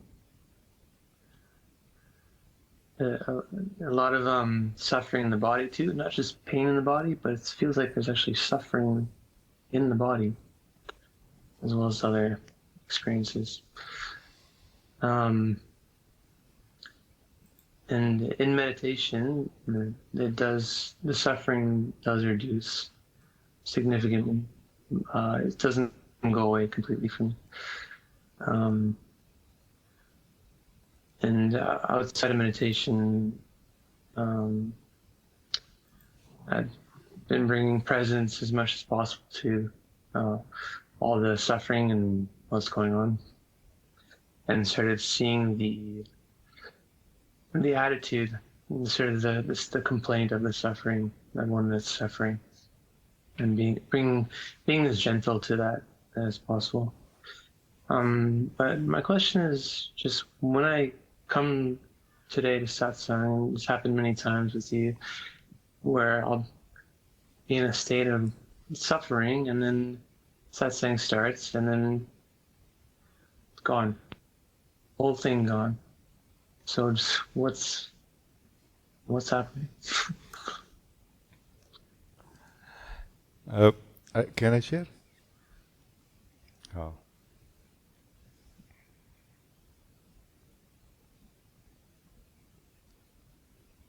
I feel there are two levels of our existence. In the form, we have a very amazing opportunity here. One is that which we were living just now, beyond everything, no? That which is not affected and touched by anything ever. Its nature is bliss forever, like, it just experiences bliss and nothing else. It's naturally self-aware, always. Its nature is awareness, it's consciousness. This is that truth that we all are.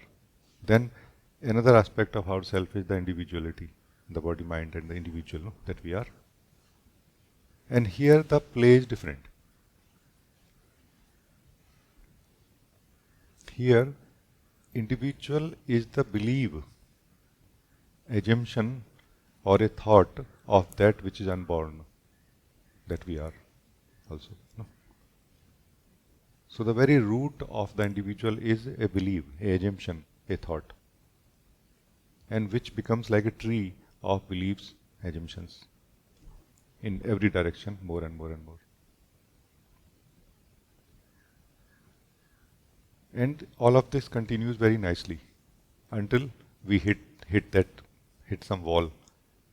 We meet something called suffering, or something like I don't like it, or I want different in my life, or like this.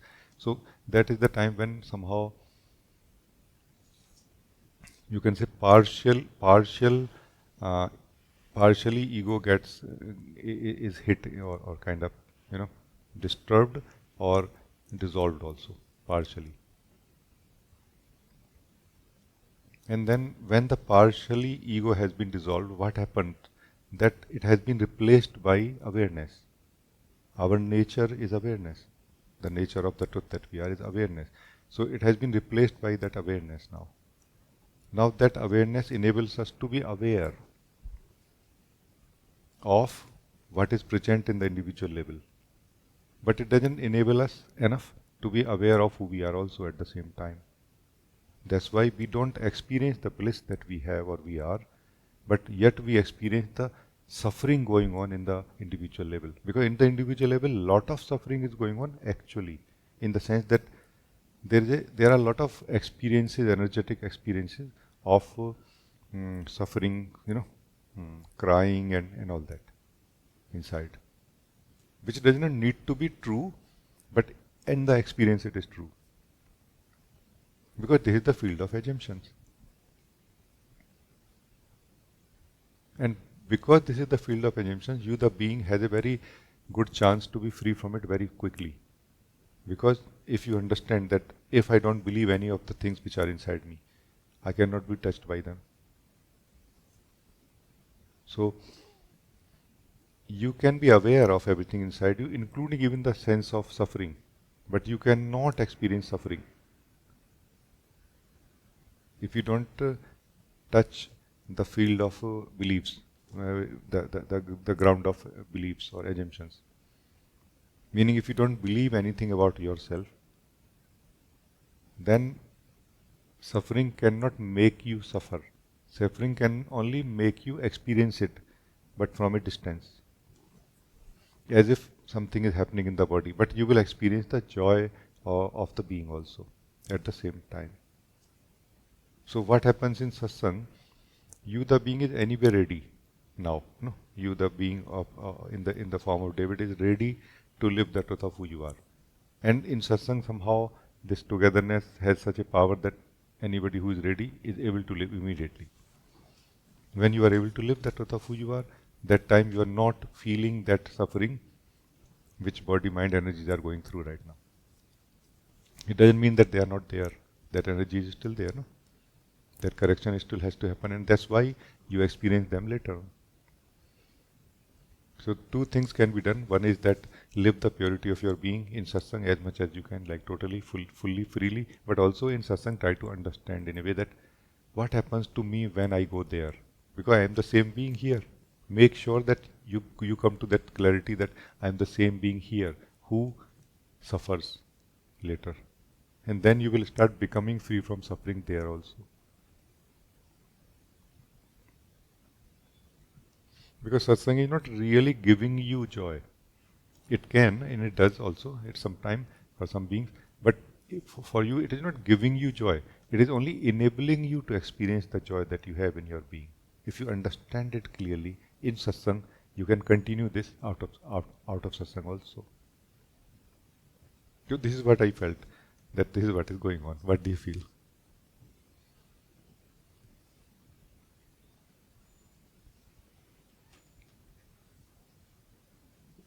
I feel joyful listening to you.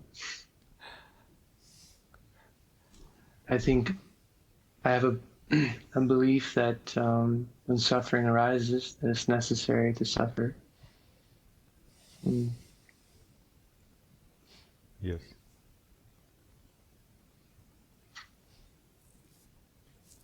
I told you, this comic strip, I think I read long time back in saw it somewhere.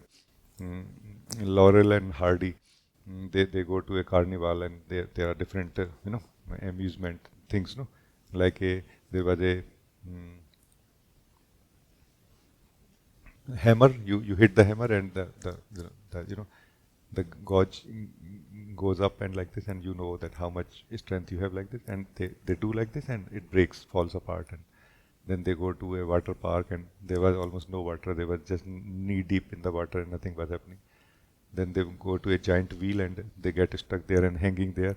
And then when coming out, they were so happy, like, wow, amazing it was, no? Really amusement park, no? Their friend was also coming from the other side of the same fair, and that they exchanged few words. How was it for you? The other friend said that, oh, it was horrible actually. Like, this hammer thing, we hit and it fell apart, and there was no water in the water park, and the giant wheel got stuck actually. They don't oil it actually, and we were almost like ready to die. And then these friends leave. Then Laurel and Hardy are crying like, oh my God, we were happy and we were laughing, and it was actually horrible. We did not know that.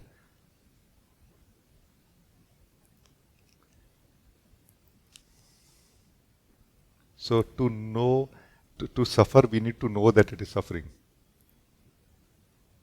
We don't need to know anything to be joyful. We don't need to believe anything to be joyful. But we need to believe that it is suffering and I have to suffer. This is what is a very subtle level belief. It's not so simple belief, no, David. Suffering cannot happen so easily. It's at a very subtle level that I have to suffer now. Time to suffer. Let's suffer. Like we get into that mode of an individual to suffer. Without that, suffering will come, will hit, and will go, but will not be able to make us suffer. It cannot make us suffer. And this suffering is not really emotional and mental level only. It is even physical level also. Like, let's say we have healthy body, normal life, everything is going on, and suddenly we fall sick. Like I heard one time, one of our teacher was, college teacher. He fell sick. He was like too vibrant, like continuously flowing very nicely in life. And he fell sick 1 day, 2 day, 3 day, and then 1 week, and then people started coming, visiting, and everything was fine. Then he met me once, and he was crying actually. Like it was a shock for me how somebody so senior can cry like this. He said, I'm fed up of this. Can you just give me poison or something? Like this he was saying. Even physical sickness can cause us suffering, but it doesn't need to. It is an opportunity also to see that I am not the body, But because of identification, we continue suffering when body is sick, but we don't see that I am not the body. And I don't need to suffer. I can live the joy of my being. But to live the joy of our being, we need to discover the joy of our being also first, This is the thing. But I think you got it very correctly. I'm just sharing few words so that if something is not seen clearly, it can be seen more clearly also. Oh, thank you. Very, very good talking to you.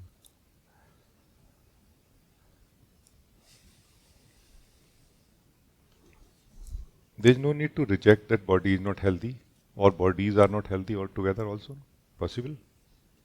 All the layers together not functioning well does not mean that I need to suffer. You can be as vibrant as the being that you are, no? As light and alive and you know basically happy.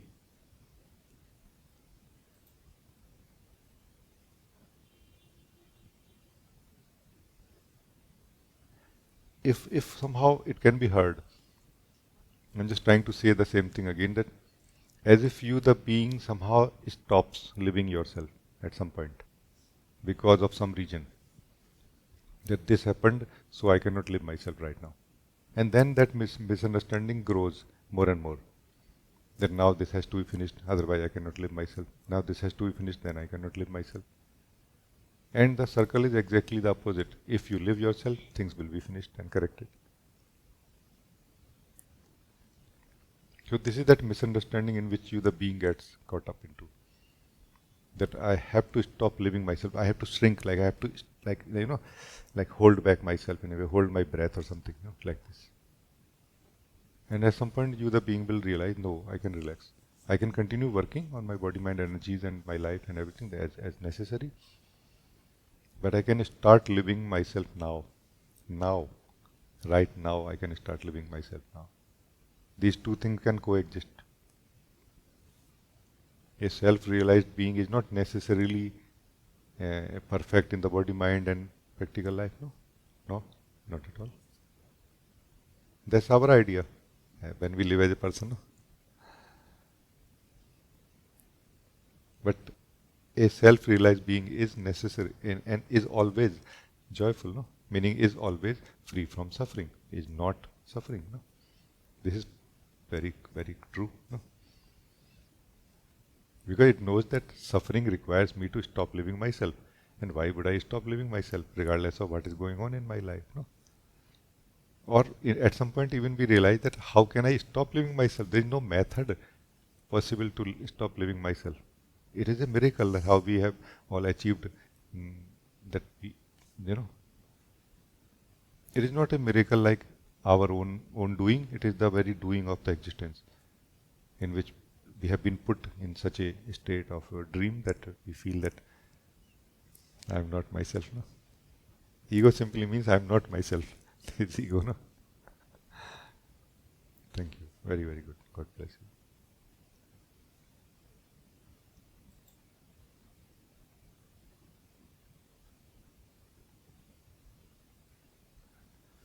Ojas, you want to talk? Namaste, Rajee. Namaste. But before that, I want to thank you for the card, Christmas card and New Year card you sent. I got it actually, but late, very late, after coming back from Goa and all. No? And then I did not get chance to talk to you. So thank you for your card. Thank you, and I'm so glad that it reached. One good thing about the Indian Postal Service is that you can celebrate Christmas throughout the year. Different people get it at different months. It looks like that. You go in kind of second week or third week of January, no? Yeah, we got it, no? Rajee, I had one other kind of question, but I'll say something else first, just about the question that was asked and what you shared just now about times when we feel that I can't live as myself, or we deliberately shrink.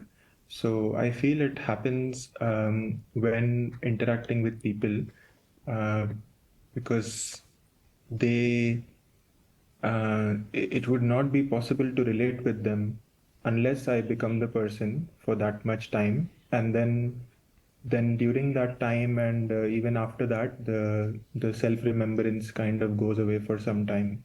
So maybe something about how to be able to relate to people and speak in their language, but still not go into person.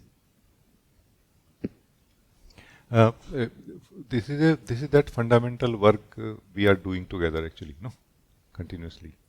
It is not really one of the things. This is the only thing that we are doing actually, no? So please understand the core principles, core practices, and as you will follow, you will succeed. Yeah? There is nothing special need to be done about it. Only the fundamental work need to continue. We continue doing that work. No? Let us. You have asked. So let me share again that. Let us try to understand once again what is basically being a person.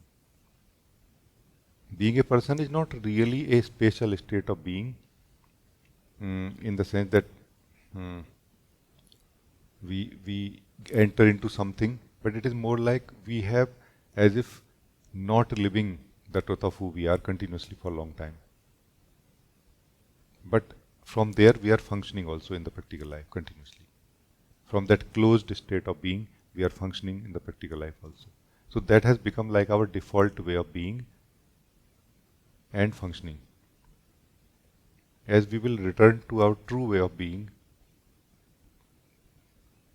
our functioning of the body mind will start connecting to that centered or centeredness, no? And we will not have to choose whether to function in the practical life or to live as myself. It will continue parallelly, like at the same time. Because it is not really opposite of each other or cancelling each other. Living practical life and living as who we are is not cancelling each other at all. What is cancelling is our misunderstanding. So we have sort of a misunderstanding about ourselves, and that misunderstanding is being lived for a long time. That misunderstanding is called being a person.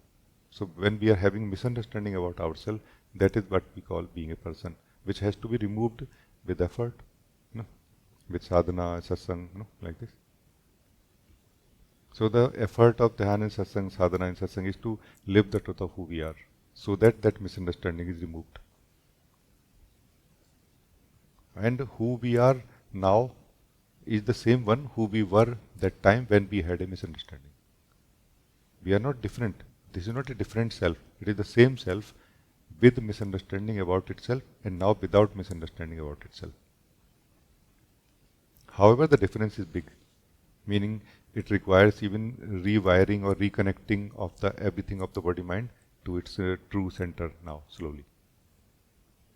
That's why the old functioning of the body mind will mostly compel us to become the person that we were before, because as if there is an actual energetic center created there now, that which is so simple, and by default we go there, and with lot of effort we will retain ourselves or keep ourselves away from it into the truth of who we are, like, you know. So it will require a lot of effort or alertness and awareness to remain free from it and not get into it. So this is the background understanding, and some key can help you, like if you can remember, understand the neutral gear, like letting body mind function in the gear required for the practical life in that moment, but you at the core level remaining in the neutral gear, like as if not anywhere, just here.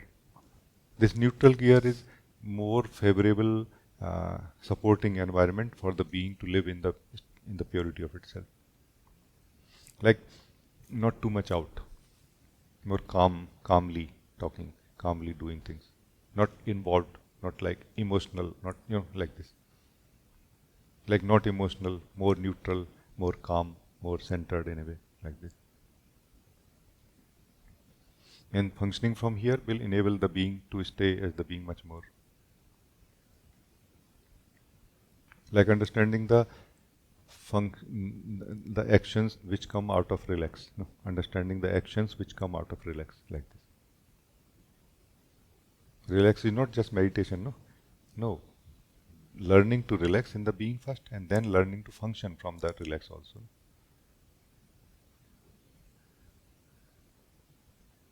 it will happen. It does happen really to everyone. So this is that you feel that it is fine enough. Yes, Ji, it's very good. Thank you. So on a similar topic, um, currently it's kind of hide and seek going on. I'm trying to remember myself as much as possible during the day, and then there are few slips, and I think you very well know what I'm saying. I want to develop a better practice of Prabhat Shuddhi, and it's been some time that maybe we can revisit if that's okay. Not why it is important, but how it can be done. Um, for this, we need to understand that how if the being lives as a person. The being cannot live as a person, meaning cannot live in the forgetful state about itself without the support of energies. No? So all the energies which are required for functioning in the body mind, in the daily life, in the present moment, are not sufficient to keep the soul into the sleep of forgetting itself. Much more energies are required for it. Those energies are to be unconscious energies also. And all those energies together and the identification of the being with the body together facilitates the sleep of the soul. No? That's why if we start removing these extra heavy energies, the unconscious energies which are not participating or helping us in any way in the daily life, then we are actually removing the sleep in a way, which puts the soul into a dreaming state. Like this, we are helping the being to remember itself more and more often time in the day, like this.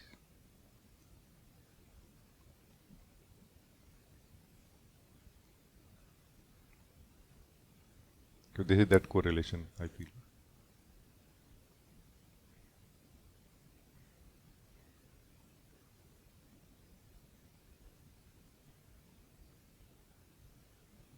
Ji, about Prabhat Shuddhi, what's the best way first thing in the morning where the mind catches and suddenly there's like, okay, this I woke up at this time. What time was I supposed to wake up? Who what role am I to carry out today? So that is like the uh, immediate um, immediate what unfolds, and then I need to bring the attention back that so yeah, how can that default state be changed? This can be changed by understanding, which I have shared with you and you have received, and by practice also, like a discipline. Like I met one man who was very dynamic in practical life. He was connected to share market and all, and he said that I have certain practices in my life because he was staying in our house, so I got to know about it. That he said the first practice in my life is that in the morning, first thing that I do is that I roll. I sleep on the floor first of all. I don't have a bed or anything, and I roll fold the bed, anything that I have been using, to completely indicate to my mind that night is over, day is on now. So everybody can have their own practices like this, which are going to help us in the morning, first of all. Like a accepted flow, like a fixed flow, but accepted flow, which will work like a reminder to every one of us. So we can have our own unique way. If it is forced by somebody, we will feel kind of maybe congested about it, or we will feel resistance for it also. But we can develop out of understanding, no?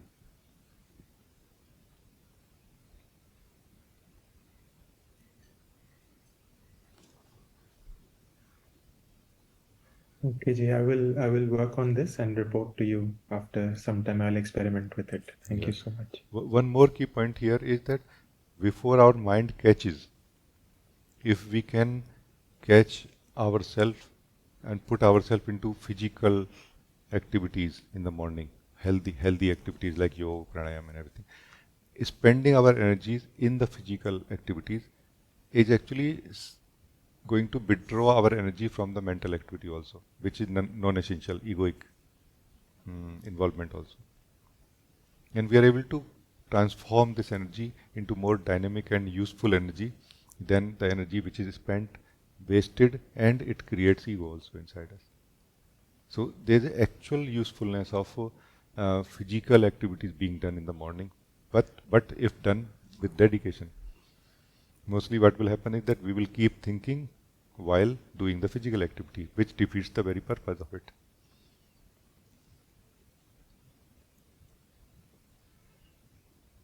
But if we can dedicatedly get involved in the, let's say, yoga exercises or any other exercises, physical exercises, it can bring us from the thinking state, and it will bring out that energy also which goes with us. We are the energy for everything else. We are the awareness for who we are. When we sit in the being, then we become self-aware.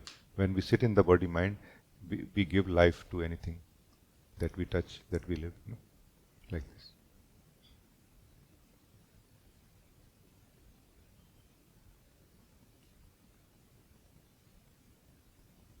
Thank you, thank you. Very nice talking to you.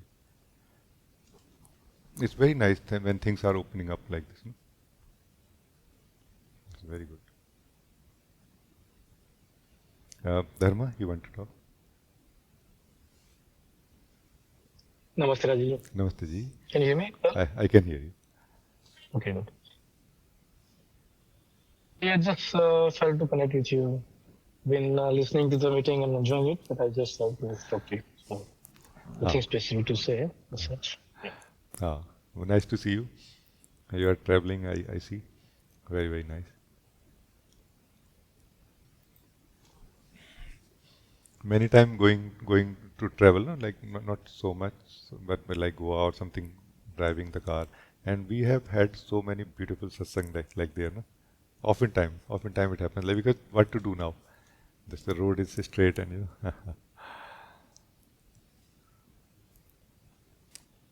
so let's have that kind of satsang today, right now.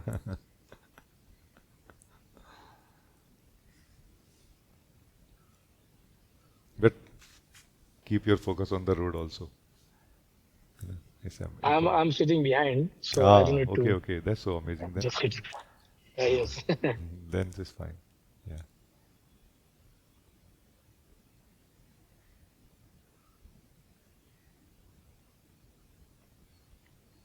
Let us live right now.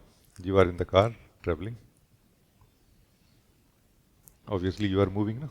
Your car is moving. You are moving. Cities and places, villages, fields, everything is like left behind. So actually, you are moving, no? And this actually you are moving. This experience of moving.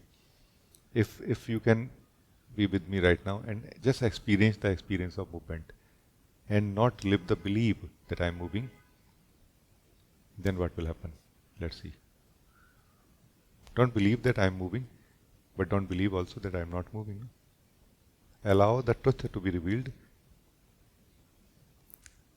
Let your body move and let your mind know that I am moving at the mind level. Mind is where we feel ourselves as I. But somehow that layer or aspect of ourselves which is not moving is so naturally revealed and experienced here.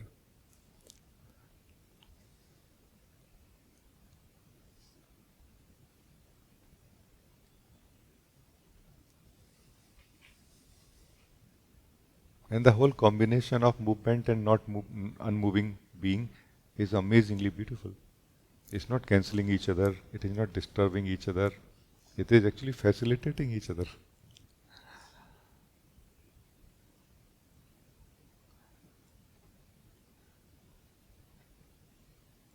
But if you choose any of the two, then both will go against each other. If you choose any of them, if you identify with any of them, even if you identify with the still, but identification is basically bondage. Don't even identify with the still being. Just pure and free. letting it be the way it is. No? Then that which is not moving is not moving. That which is moving is moving. Actually, that which is not moving is enjoying that which is moving. It is the joy of that one which is not moving that this body-mind moves. It is enjoying the journey, the change, the everything. It's a perfect combination. They are not against each other. They complement each other. And when this which is not moving does not enjoy the experience produced by this body-mind which is moving, it can change something about it. No? It can give a command to it that, hey, go slow, or let's take a break, let's have some chai or some sugarcane juice or something. So it is giving this command also to it, like, okay, hey, body is producing pain or tiredness or something, and which is not letting me enjoy the ride. No. So some change can be done. But it's a very direct thing what I'm sharing, we are living. It's simple truth, complete truth of the body and the being.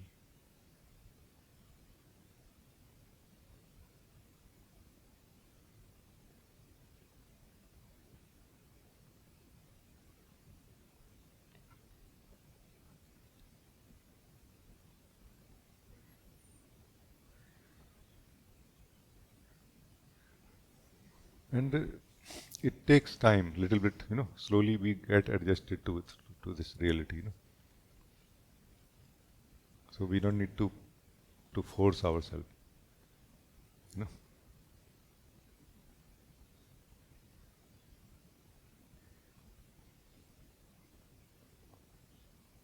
Remember, whenever we feel innocent, pure joy, actually it is the taste of freedom, or it is the taste coming from the freedom that we are, the being that we are, who is free.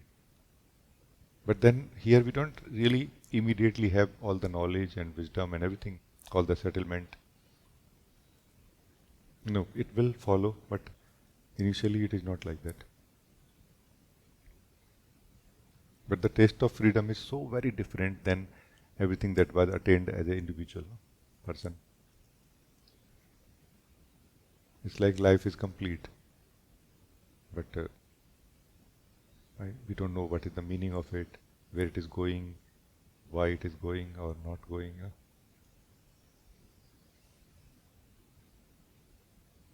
But it is so one and connected and complete always.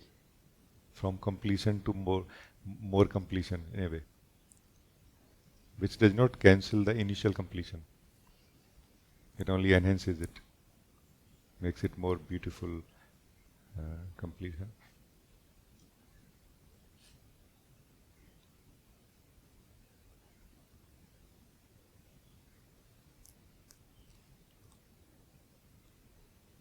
So thank you. Very nice talking to you. Thank you. Yeah, thank you so much. It is like it was.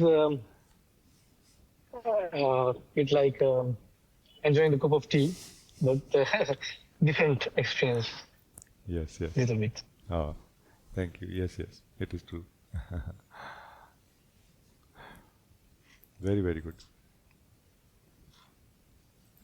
So very nice. It was very good meeting all of you. Thank you for joining today. Thank you.